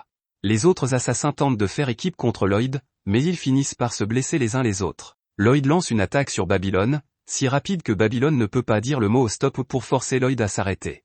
Lloyd utilise ensuite une attaque de moineau jumeau, et Babylone ne peut dire que le mot bal. Lloyd se demande s'il serait devenu chauve si Babylone avait prononcé ce mot, mais il est heureux de ne pas l'avoir découvert. Galilea veut se venger, mais sa toile colle à tout, et il met Talia dans une situation délicate. Lloyd attaque ensuite Talia, mais elle lui révèle que s'il lui inflige des dégâts, il en subira également. Elle suppose qu'il reculera, mais elle est choquée de voir que Lloyd est excité à l'idée d'expérimenter cette sensation. Lloyd l'envoie voler, causant d'énormes dégâts à tous les deux, mais Lloyd est heureux que cela ait fonctionné. Le grand homme le capture alors dans ses toiles, mais Lloyd échappe à ses gants et lui assène un énorme Thunder Punch, coup de poing du tonnerre. Lloyd saigne de la bouche à ce moment-là, et il a l'air encore plus fou lorsqu'il demande à Ren de lui montrer à nouveau son poison. Galilea lui dit de ne pas la forcer car elle ne peut pas contrôler son poison mana aussi bien, et si elle l'utilise, ils seront tous pris dedans. Lloyd se rend compte qu'aucun d'entre eux ne semble vraiment capable de contrôler ses pouvoirs, et Galilea le confirme. Il explique que s'ils étaient capables de les contrôler, ils n'auraient peut-être pas été obligés de devenir des hors-la-loi. Dans sa rage, Galilea attaque Lloyd, mais ce dernier l'arrête facilement. Ren tente de secourir Galilea qui hurle à l'agonie, mais Lloyd l'en empêche également. Elle est déterminée à se venger de ce que Lloyd a fait à Galilea, mais ce dernier lui révèle qu'il va bien. En fait, il va mieux que bien, car son mana semble être sous contrôle pour une raison quelconque. Tout le monde est choqué lorsque Lloyd révèle qu'il a gravé le sort directement sur le dos de Galilea, afin de pouvoir contrôler son pouvoir. Lloyd admet qu'il n'a jamais gravé un sort sur le corps d'une personne auparavant, mais il est heureux que cela ait fonctionné. Galilea s'effondre car la malédiction est enfin terminée, mais Lloyd souligne que c'est mieux que cela, car il peut maintenant contrôler son mana à volonté. Les autres regardent la scène, choqués, et Lloyd leur dit que c'est leur tour. Lloyd les grave à leur tour, et ils sont soulagés de pouvoir enfin contrôler leur mana. C'est ensuite au tour de Crow de fondre en larmes, car cela fait si longtemps qu'il n'a pas pu parler normalement. Tout le monde se réjouit, mais Ren fait semblant de s'en moquer. Elle dit qu'elle pleure pour une autre raison, mais elle ne peut pas cacher qu'elle est heureuse de pouvoir enfin porter ce qu'elle veut, car son poison ne détruira plus ses vêtements. Lloyd est heureux que tout semble s'arranger, mais Ren n'aime pas que Lloyd soit autorisé à devenir l'un des leurs. Les autres lui font remarquer qu'ils lui doivent le monde, et ils insistent pour qu'elle se prépare pour la fête de bienvenue. Ren essaie de faire remarquer qu'il a produit des armes de guerre en série et qu'il s'est introduit dans le repère d'un assassin. Elle pense qu'il est trop fou pour se joindre à eux, mais Grimm explique que Lloyd a fait ces choses pour s'amuser. Lloyd veut voir ce qu'ils peuvent faire avec leurs pouvoirs maintenant qu'ils peuvent les contrôler, mais Galilea pense qu'ils lui doivent d'abord une explication. Lloyd dit que c'est d'accord, mais ils veulent lui raconter leur histoire. Lloyd essaie de leur dire qu'elles n'ont pas à le faire, mais elles insistent. Lloyd n'est pas vraiment intéressé par l'histoire de la guilde des assassins, mais tout change lorsque Galilea parle de leur chef. Leur chef est le fantôme Blighted, et il a le pouvoir de se téléporter. Il s'appelle Jade, le loup de l'ombre. Un regard dans le passé montre Jade revenant à leur refuge après que sa capacité l'ait téléporté quelque part au hasard et contre sa propre volonté. C'est une terrible malédiction, et celle de Jade est peut-être la pire de toutes. Ce jour-là, Jade a décidé qu'il deviendrait la guilde des assassins. Le plan consistait à prendre des emplois louches que la guilde des aventuriers n'avait jamais eu l'occasion de faire. Il laisserait ensuite leur emblème de la guilde des assassins, une pièce de monnaie, sur les lieux, afin que les gens sachent que leur existence contribue à la paix dans le monde. L'idée était de faire cela pour qu'un jour, il n'ait plus à se cacher et qu'il puisse vivre au grand jour. Galilea poursuit son récit, mais Lloyd aimerait qu'il parle davantage de la capacité de téléportation. Galilea explique qu'au moment où les choses commençaient à s'améliorer, ils ont appris que le seigneur de Lordost se préparait à la guerre, et c'est à ce moment-là qu'il est arrivé quelque chose à Jade. À ce moment-là, tout le monde est choqué par l'apparition d'une enveloppe sortie de nulle part. Un peu plus tard, Sylpha fait irruption dans le repère des assassins à la recherche de Lloyd, mais il n'est pas là. Elle peut encore sentir son odeur, et elle remarque qu'une note a été laissée derrière. Le mot est de Lloyd, et il explique qu'il est allé rendre visite au seigneur de Lordost avec la guilde des assassins. Albert tremble de peur en lisant la lettre et se demande comment cela a pu arriver. Il craint que Lordost et les assassins travaillent ensemble et qu'ils aient pris Lloyd en otage.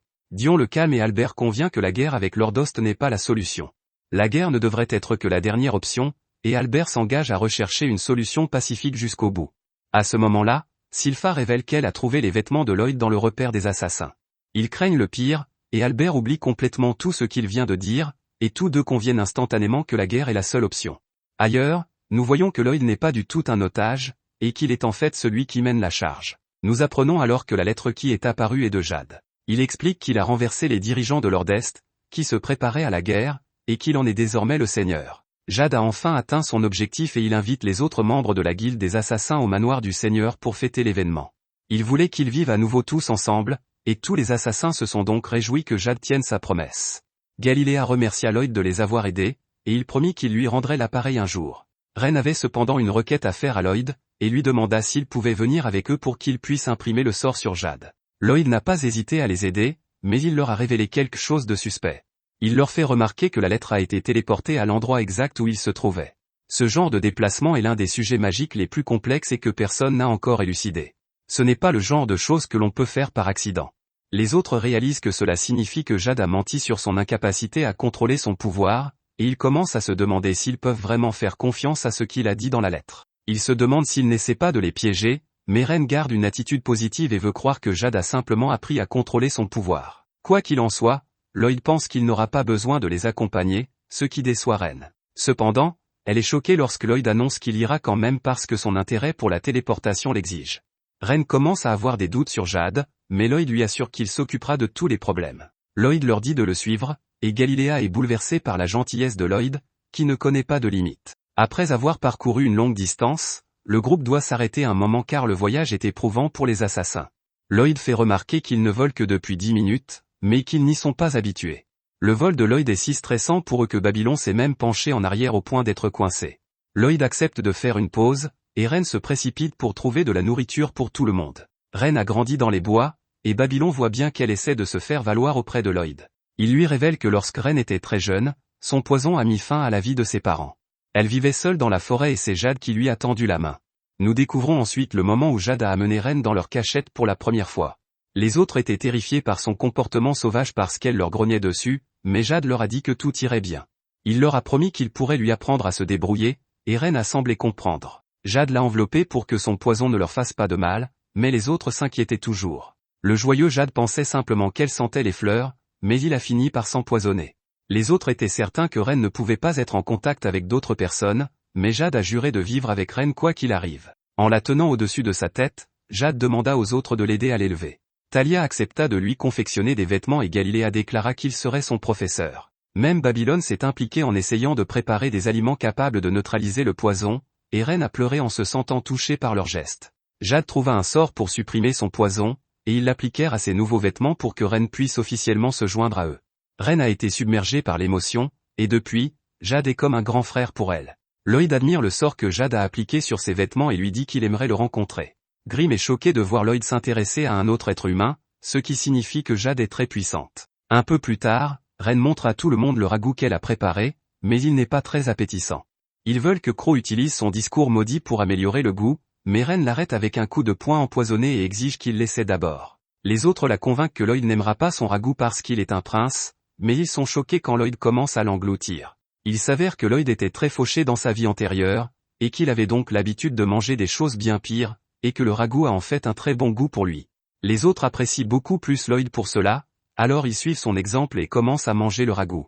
Ren n'a jamais pu cuisiner auparavant parce que son poison se retrouvait toujours dans la nourriture. Elle est donc très heureuse maintenant, et elle espère que Jade pourra goûter à sa cuisine. Un autre retour en arrière montre que Jade a dit à tout le monde que la guilde reconsidérait les primes sur leur tête. Tout le monde s'est réjoui de pouvoir un jour vivre une vie normale, mais Jade a révélé qu'il devait avouer quelque chose.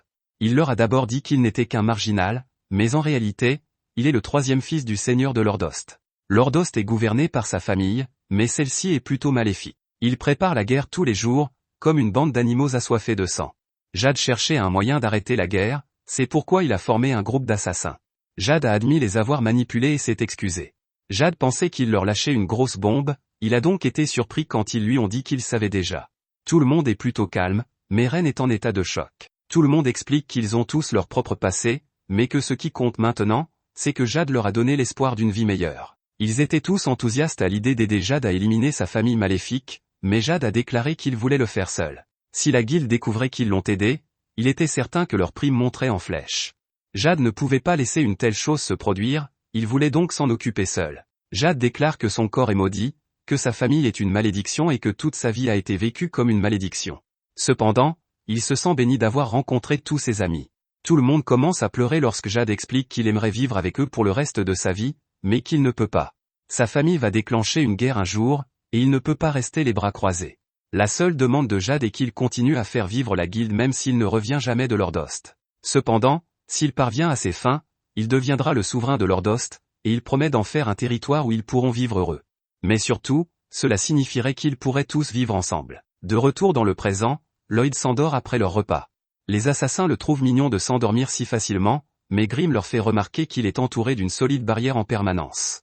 Le groupe commence à craindre que Jade ne soit sous le contrôle de sa famille, aussi décide-t-il de commencer par repérer le manoir. Comme ils ne veulent pas déranger Lloyd, ils le laissent à l'extérieur. Les assassins veulent que Grimm reste pour protéger Lloyd, mais il explique que Lloyd est pratiquement invincible, même dans son sommeil. Grimm est plus inquiet à l'idée de se faire gronder par Lloyd si quelque chose arrive aux assassins, alors il décide d'aller avec eux.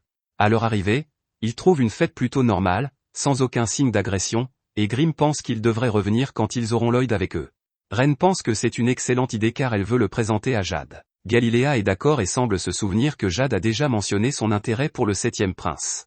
C'est alors qu'ils sont retrouvés par un énergumène qui annonce leur arrivée à tout le monde. Les assassins ne se sentent pas à leur place car ils n'ont jamais appris les bonnes manières. Grimm décide d'aller chercher Lloyd, mais Ren est nerveux à l'idée de voir Jade et lui demande de rester. C'est alors que Jade arrive, et tous les assassins sont très émus. Jade se change et tout le monde se rend compte qu'il s'est téléporté. Jade explique qu'il vient d'apprendre à contrôler son pouvoir, et tout le monde est soulagé qu'il ne leur ait pas menti. Grimm encourage Ren à parler à Jade, et tout le monde est ému de voir qu'elle ne trouve pas les bons mots à lui dire. Jade dit qu'il ressent la même chose, et Grimm réalise que c'est le bon moment pour aller chercher Lloyd. Cependant, au moment où il part, Jade décide de ce qu'il veut dire et leur demande de se prosterner. Les fêtards se transforment alors en monstres et tous les assassins sont forcés de se mettre à terre. Ils sont tous choqués lorsqu'ils réalisent que c'est comme la capacité de parole maudite de Crow, mais en beaucoup plus fort. Jade annonce que son plan a réussi et ignore les demandes d'explication de Ren. Jade a promis qu'il amènerait quelques Blighted aux monstres, et ce type diabolique a oublié le nom de Ren. À ce moment-là, Grimm attaque Jade et demande aux assassins de s'enfuir. Il envisage de leur dire d'aller chercher Lloyd, mais il se rend compte que la situation est si grave qu'il devrait dire à Lloyd de s'enfuir lui aussi. Grimm a découvert la vérité sur ce qui se passe, mais avant qu'il ne puisse dire quoi que ce soit, Jade l'envoie au loin d'un seul coup de pied. Jade trouve risible qu'un simple démon essaie d'intervenir et le traite d'imbécile. De retour dans la forêt, Grimm atterrit près de Lloyd, qui est terrifié par le cauchemar qui vient de se dérouler. Il a compris ce que veut Jade et traite les assassins de pauvres bougres. De retour au manoir, Ren supplie Jade de lui expliquer ce qui se passe, et les monstres se moquent d'elle en la traitant d'humaine stupide. C'est alors que des démons émergent des corps des monstres, et Jade explique qu'il les a amenés du Netherworld. Il s'avère que ce type n'est pas du tout Jade, et que son vrai nom est Gizarm. Il vient de l'autre monde, et il est venu dans cette région parce qu'il voulait désespérément quelque chose. Ce qu'il voulait, c'était le corps de Jade et sa capacité de téléportation. Ren est alors horrifié lorsque Gizarm lui explique que Jade est morte parce qu'il s'est emparé de son corps. Gizarm aggrave la situation en expliquant qu'il lui a fallu des mois pour épuiser l'esprit de Jade. Il tourmente Ren en lui racontant comment Jade a crié à l'agonie alors qu'il lui creusait le cœur. Ren devient furieuse, mais Gizarm la fait taire. Le maléfique Gizarm les torture alors qu'il explique que Jade l'a supplié de ne pas faire de mal à ses amis. Il tenait tellement à eux, et c'est en pensant à eux qu'il a pu résister si longtemps à l'emprise de Gizarm. Au fur et à mesure que l'emprise de Gizarm sur le cerveau de Jade se resserrait, il commença à en apprendre davantage sur les flétris. Gizarm comprit que les corps de ces derniers seraient des réceptacles parfaits pour son armée de démons, et il décida donc de piéger les assassins pour qu'ils viennent. Jade le savait et décida de se suicider, sachant qu'il éliminerait ainsi Gizarm. Gizarm l'a laissé faire pour qu'il ressente la douleur, mais à la dernière seconde, il a guéri son corps. Gizarm se moque maintenant de Jade pour avoir laissé sa détermination se perdre, et tous les démons se moquent de lui. Ren lui demande de se taire, mais Gizarm continue.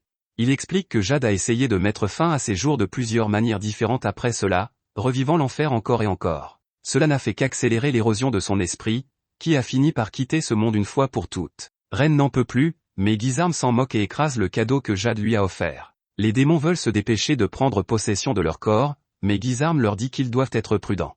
Leurs capacités sont dangereuses, et ils rient tous quand il explique que Ren a mis fin à la vie de ses propres parents avec son poison.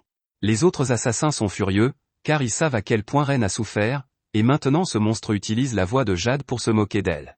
Ils veulent tous désespérément attaquer Gizarm, mais leur corps ne bouge pas. Juste avant que Gizarm ne laisse les démons commencer à ramasser les corps, il remarque une marque sur le corps de Ren qui ne figurait pas dans les souvenirs de Jade. Gizarm utilise un discours maudit pour forcer Ren à lui dire qui a dégradé sa propriété, mais il s'énerve quand elle résiste.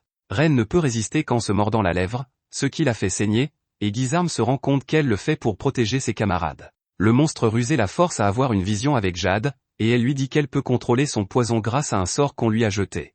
Gizarm a presque obtenu ce qu'il voulait, alors il utilise à nouveau son discours maudit sur elle, ce qui la fait souffrir. Il lui demande de vendre ses amis en lui disant qu'il a ensorcelé, et elle hurle de douleur. À ce moment-là, une lumière brille dans le ciel nocturne et tous les assassins sont choqués par la barrière qui les entoure. Gizarm tente de voir ce qui se passe, mais il est trop tard car une attaque massive s'abat sur le manoir. Ren s'effondre en constatant que c'est Lloyd qui les a sauvés.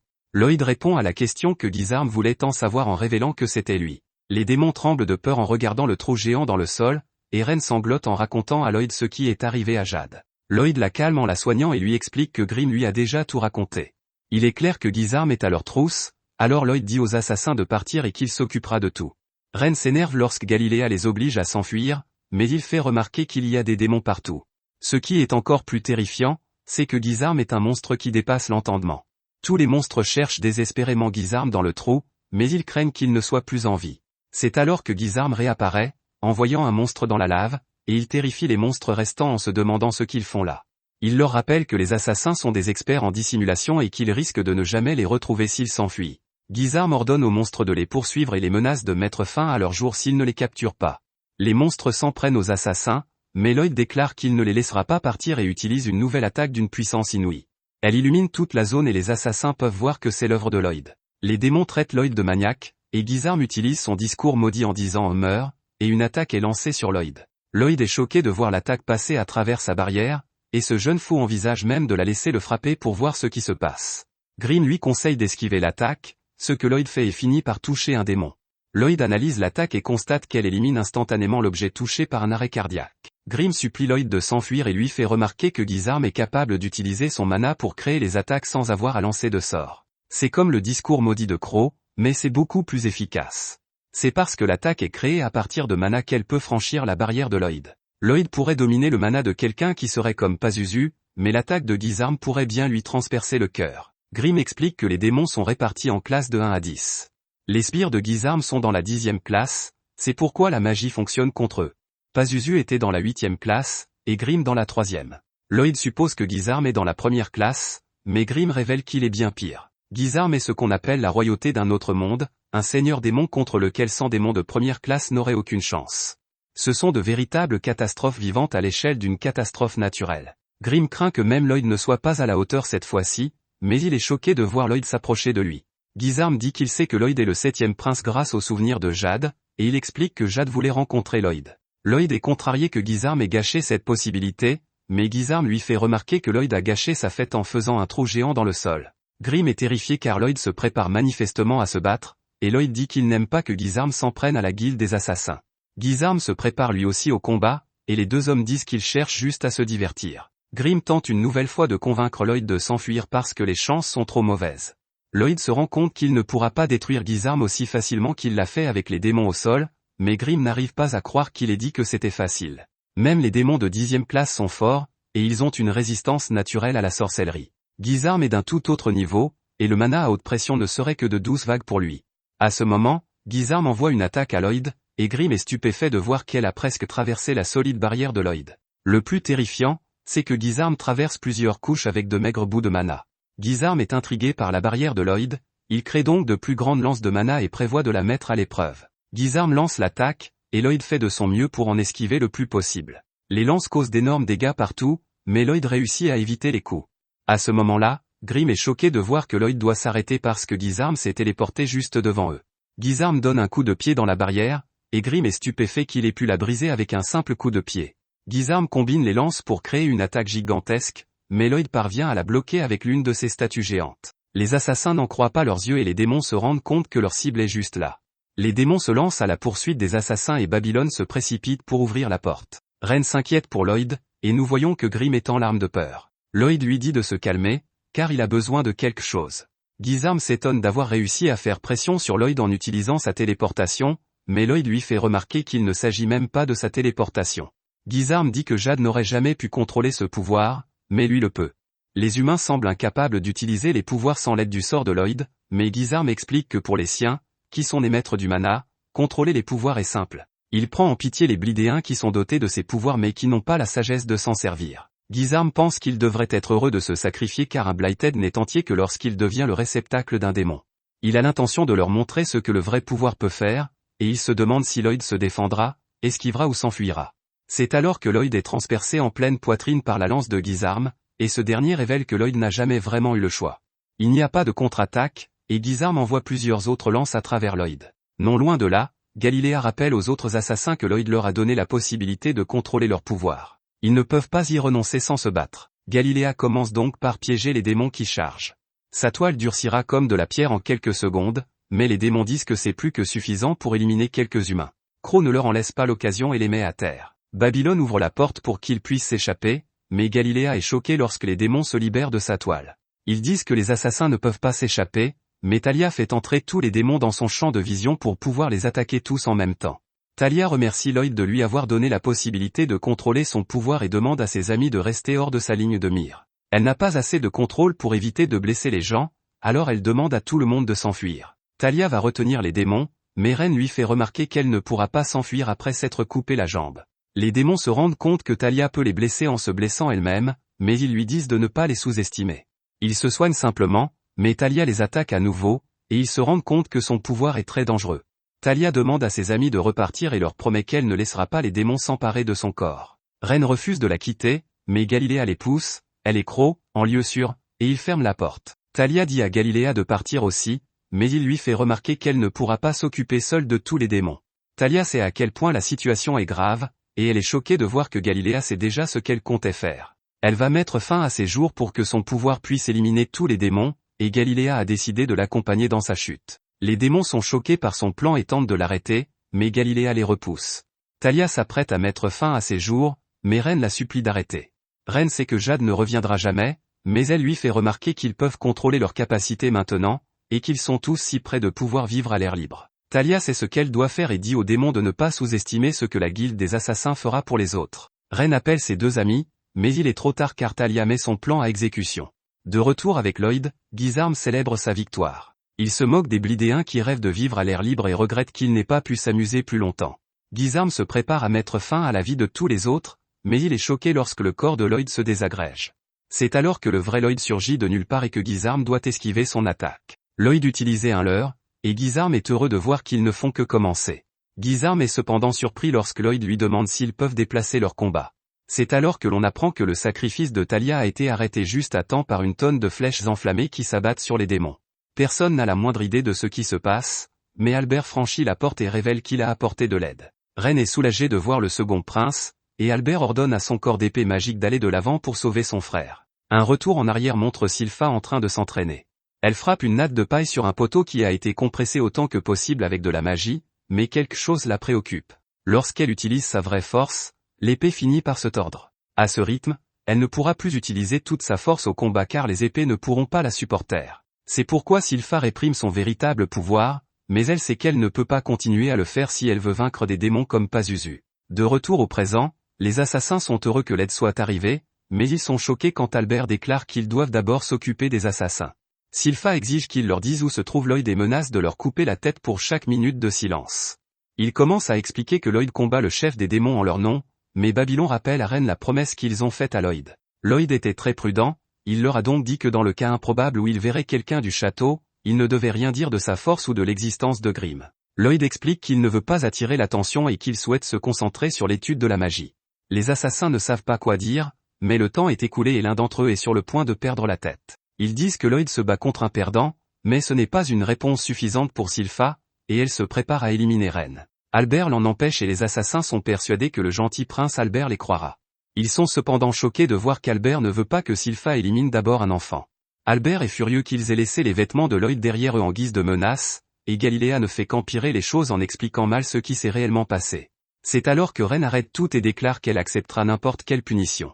Cependant, les démons lui ont enlevé quelqu'un d'important, et c'est pourquoi Lloyd les aide. Elle les supplie de la croire, et ses paroles semblent atteindre Sylpha. À ce moment-là, un démon tente de l'attaquer, mais Élise la sauve. Élise croit Ren, d'autant plus que son familier l'aurait mise en pièces s'il avait senti de mauvaises intentions. Heureusement, Albert décide de la croire aussi.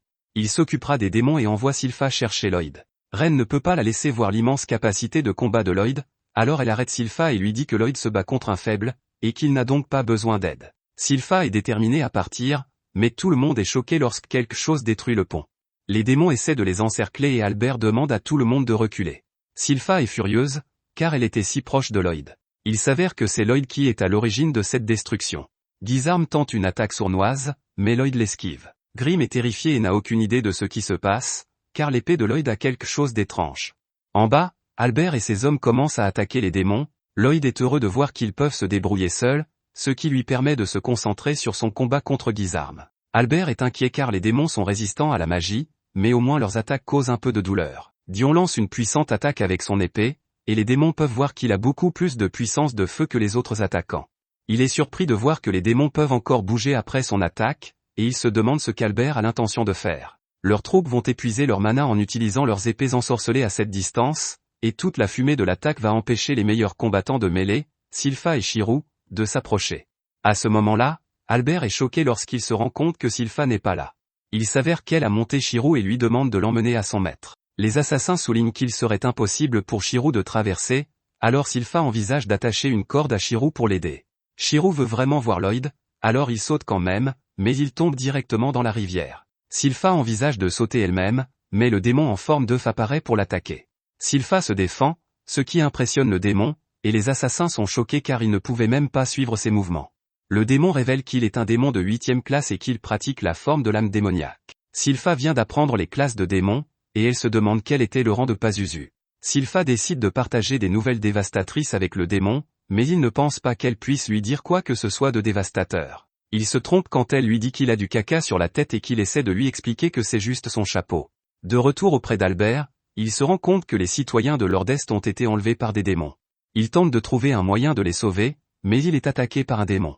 C'est alors que Babylone le sauve et lui propose de se battre avec Albert. Babylone sait que les assassins ne sont pas admirables et refuse de leur trouver des excuses. Cependant, ils ne prennent pas la vie à la légère et se battent pour ce qu'ils croient être juste. Il explique que les citoyens de Lord-Est ne peuvent être sauvés, qu'il ne reste que des démons qui portent leur corps comme des costumes.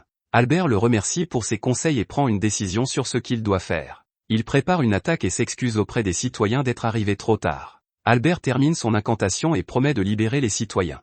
L'attaque d'Albert est incroyablement puissante et fait pleuvoir du ciel d'énormes boules de feu. L'attaque brûle tous les démons et Albert dit à ses soldats qu'il est temps de gagner cette bataille. Non loin de là, Sylpha mène un combat intense contre le démon en forme d'œuf. Ce type est étonnamment puissant et tout le monde est choqué lorsqu'il attaque Sylpha. Il tente d'utiliser ses attaques démoniaques contre Sylpha, mais elle lui rend coup pour coup.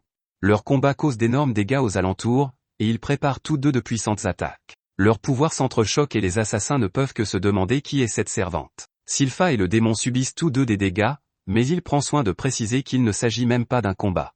Les démons sont capables de guérir et de dépasser les limites humaines. Cependant, ce combat l'a fait changer d'avis sur quelque chose. Il ne veut plus d'un corps détruit, il veut Sylpha.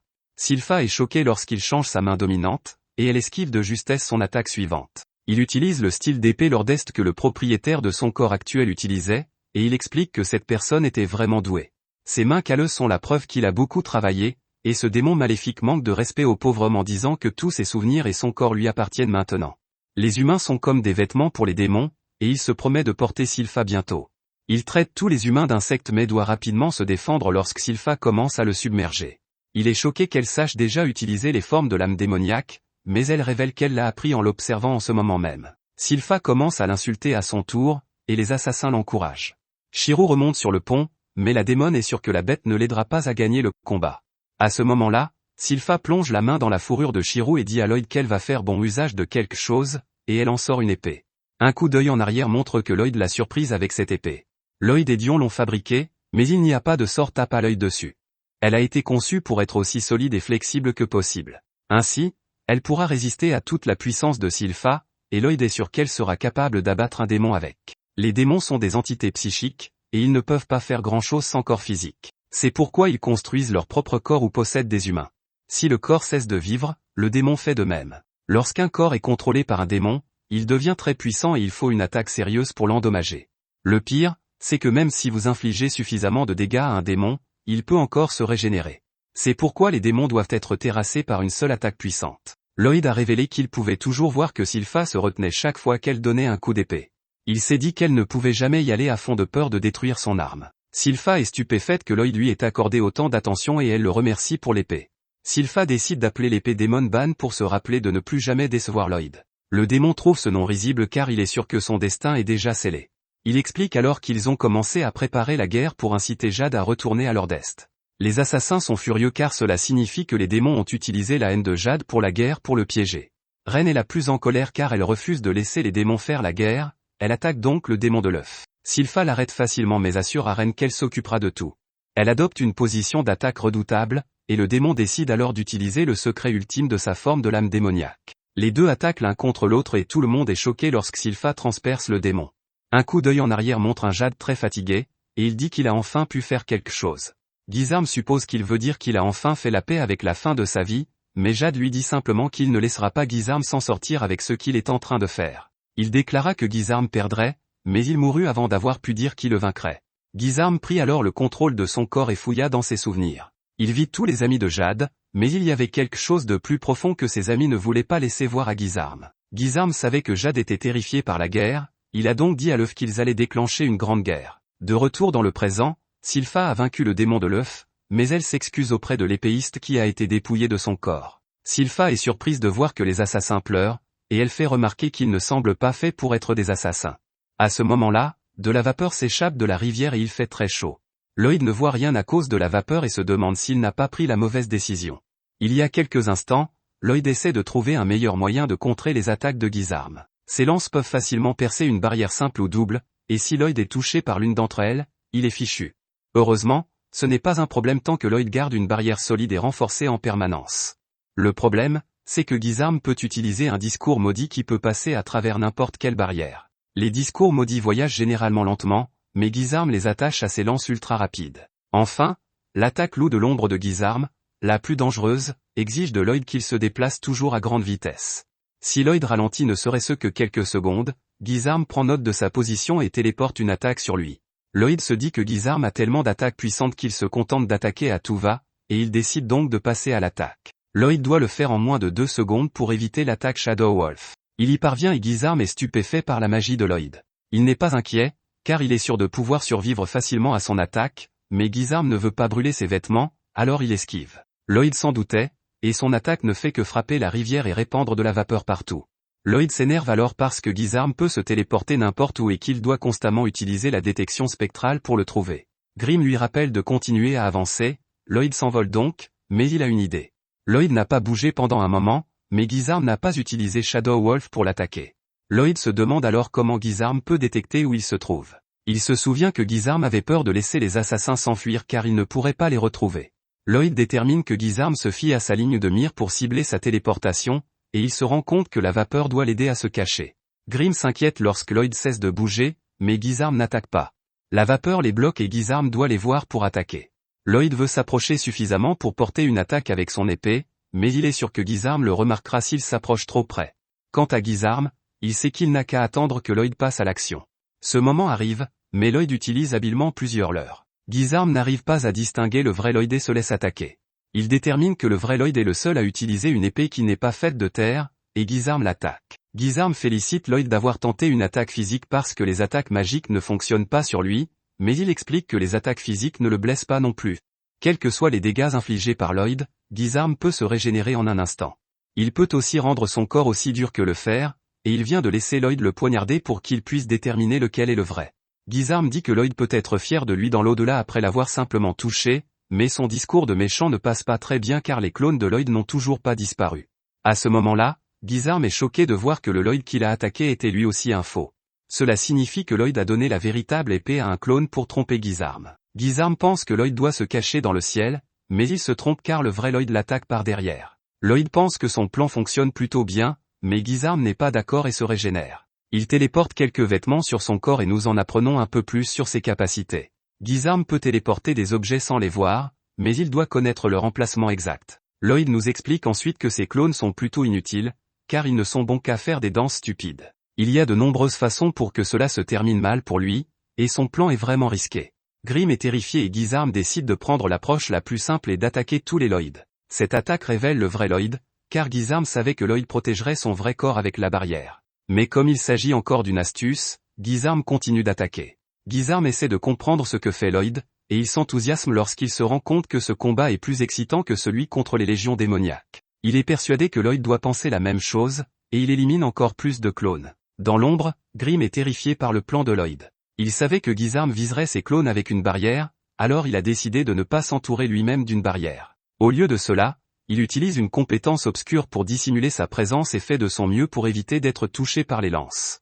C'est incroyablement dangereux, et Grimm se demande ce qui peut bien justifier une stratégie aussi téméraire. Un coup d'œil en arrière montre la particularité de l'épée utilisée par Lloyd, il s'agit d'une épée Spellbound avec une inscription pour l'absorption de sorts. Ce dernier peut absorber un sort et l'utiliser pour augmenter le mana de son porteur, ou bien l'analyser. De retour au présent, Grimm se rend compte que Lloyd essaie de déchiffrer le sort nécessaire à l'utilisation de l'eau d'ombre, celui que Jade a passé toute sa vie à essayer de comprendre, sans succès.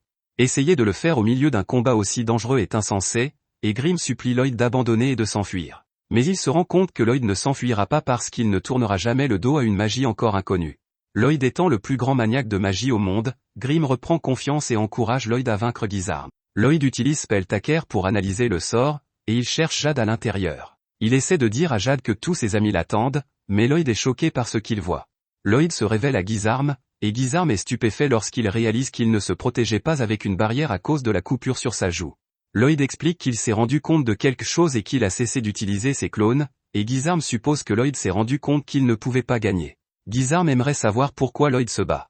Il sait que Lloyd n'est pas comme les autres. Lloyd est brisé d'une certaine manière, et Gizarm dit qu'ils sont pareils. Gizarm veut que Lloyd le suive, mais Lloyd l'en empêche immédiatement. Lloyd reconnaît que Gizarm est puissant, mais il souligne que c'est tout ce qu'il a. Les humains, quant à eux, sont faibles, et ils vivent leur vie en luttant contre ce qui leur manque.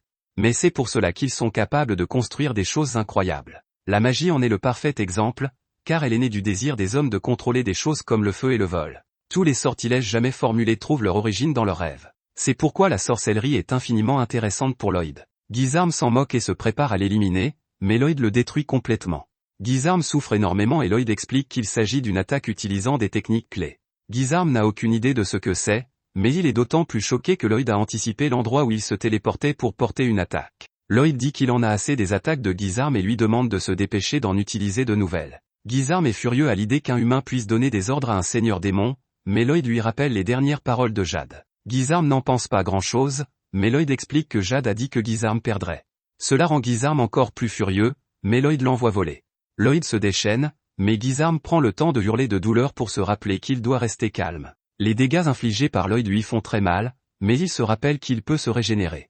Gizarm se calme, mais seulement pour penser qu'il y a un plus gros problème. Lloyd continue de submerger Gizarm et utilise la double projection pour préparer sa prochaine attaque. Cette attaque incroyable renvoie Gizarm près du château, et Lloyd le frappe à nouveau. Gizarm panique en voyant du magma, mais il ne sait pas où il se trouve.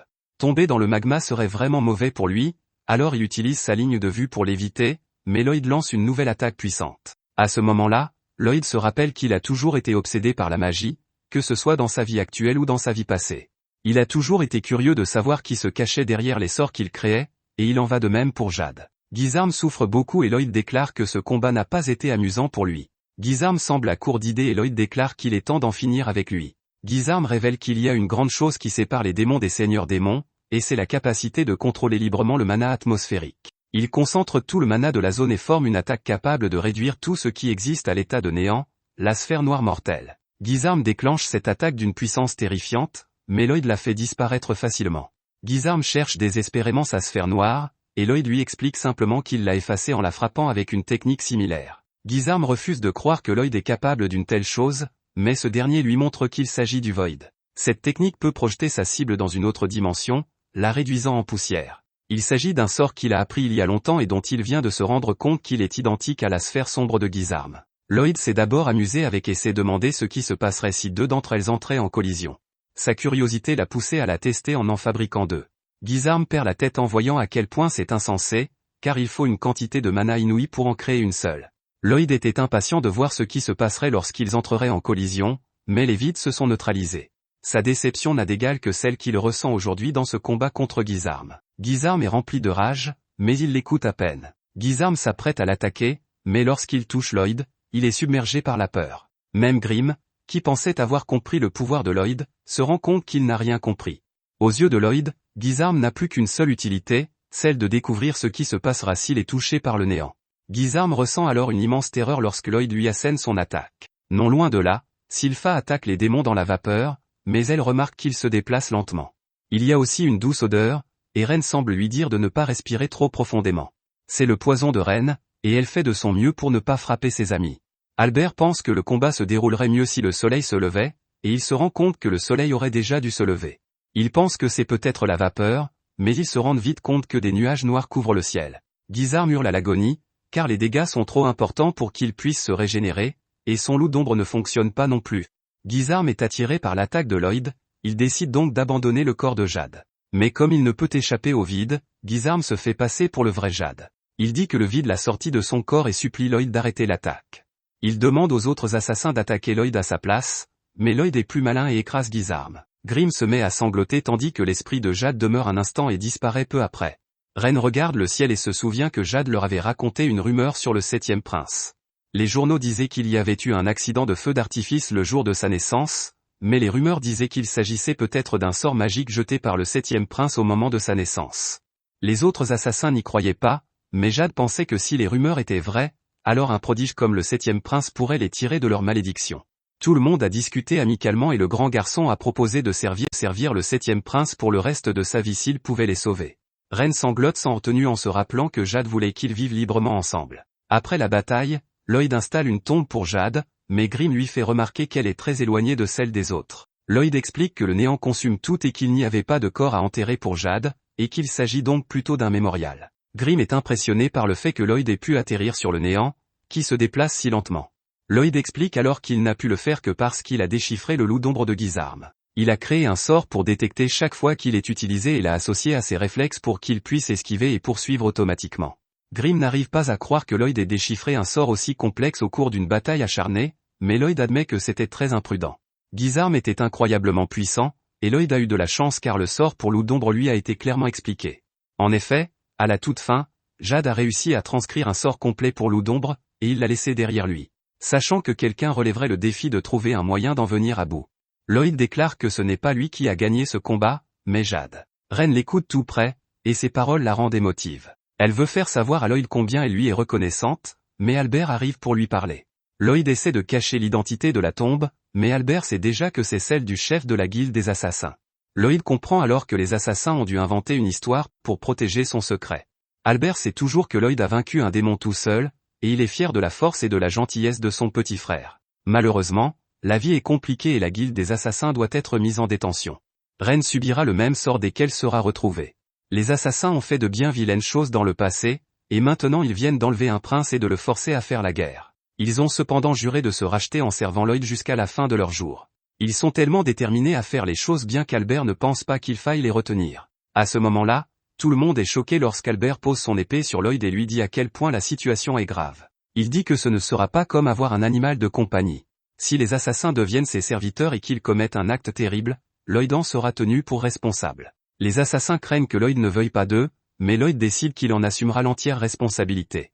Lloyd est sûr que c'est ce qu'il veut, et tout le monde est surpris lorsqu'une rafale de vent souffle à ce moment précis. Albert veut s'assurer que Lloyd sait que les gens se soucient de lui, et il lui dit de ne pas être si distant. Il promet d'être là pour Lloyd chaque fois qu'il en aura besoin, et il veut donc que Lloyd lui demande de l'aide plus souvent. Plus qu'un prince, Lloyd est avant tout un frère. Albert dit à Lloyd combien il l'aime, et tout le monde assiste à ce beau moment. À ce moment-là, Tao sort de nulle part et demande si Lloyd et Albert vont bien. Elle s'est précipitée dès qu'elle a appris que Lloyd avait des ennuis et dit à tout le monde de ne pas s'inquiéter maintenant qu'elle est là. Mais elle voit bien que le combat est terminé à cause de la tombe et du regard vide de tout le monde. Tao s'enfuit, honteuse, mais les autres la poursuivent pour la remercier de l'autre jour. Grimm est surpris de voir que Lloyd voulait les assassins comme serviteurs. Lloyd essaie de dire qu'il est simplement intéressé par leurs capacités, mais Grimm voit bien qu'il s'agit de plus que cela. Un peu plus tard, un thé est organisé, mais Tao est très nerveuse à cause de toute la royauté présente. Albert lui assure qu'elle peut se détendre, mais Tao est un peu trop à l'aise et finit par en payer le prix lorsqu'elle traite Sylpha de servante stupide et lui demande de lui donner du thé. Les deux se disputent et les assassins disent qu'ils aiment les fêtes bruyantes comme celle-ci. Quelques fêtards sont un peu éméchés et disent au revoir à Jade. Talia aimerait qu'Albert prenne un verre, mais il lui fait remarquer qu'il est en train de mener des affaires officielles en surveillant les assassins. Talia n'en démord pas et utilise son pouvoir pour partager son ivresse avec Albert. Les autres sont choqués de voir qu'elle l'a fait et se demandent ce qui va se passer. Albert se met en colère lorsqu'il se souvient que les assassins n'ont jamais expliqué pourquoi ils avaient les vêtements de Lloyd. Tout le monde s'amuse, mais ils se rendent compte que Ren n'est pas là. En effet, les filles sont retournées au château et utilisent l'eau chaude comme bain. Ren déclare qu'elle veut travailler aux côtés de Lloyd comme le fait Sylpha, mais Sylpha explique que Ren doit demander à Lloyd lui-même. Lloyd choque Ren et lui permet d'être à ses côtés. Sylpha explique qu'elle a entraîné Lloyd avec eux parce qu'il était sale et couvert de saleté.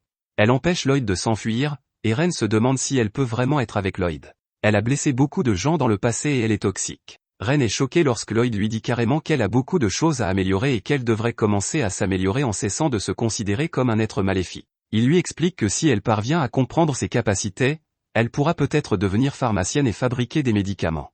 Ren n'arrive pas à croire qu'elle pourrait aider les gens grâce à son pouvoir, et Lloyd lui explique qu'elle doit simplement l'étudier davantage. L'esprit de Ren est envahi par tous les gens qui l'ont détesté toute sa vie à cause de son poison, et elle pense à quel point elle s'est détestée elle-même à cause de cela. Lloyd l'accepte sans hésiter, et elle vient de réaliser que Lloyd ne les a jamais traités de blighted, ne serait-ce qu'une fois. Lloyd lui conseille de travailler très dur avant de partir, et Ren promet de le faire. Plus tard, tout le monde se prépare à rencontrer le roi. Lloyd craint d'avoir des ennuis, mais le roi est en fait très fier de ses fils. Au sous-sol, Grimm fait le ménage et il est heureux de voir que Lloyd fait ce qu'il aime le plus, en apprendre plus sur la magie. Merci d'avoir regardé mon récapitulatif. Abonnez-vous à la chaîne pour nous aider à atteindre les 100 000 abonnés.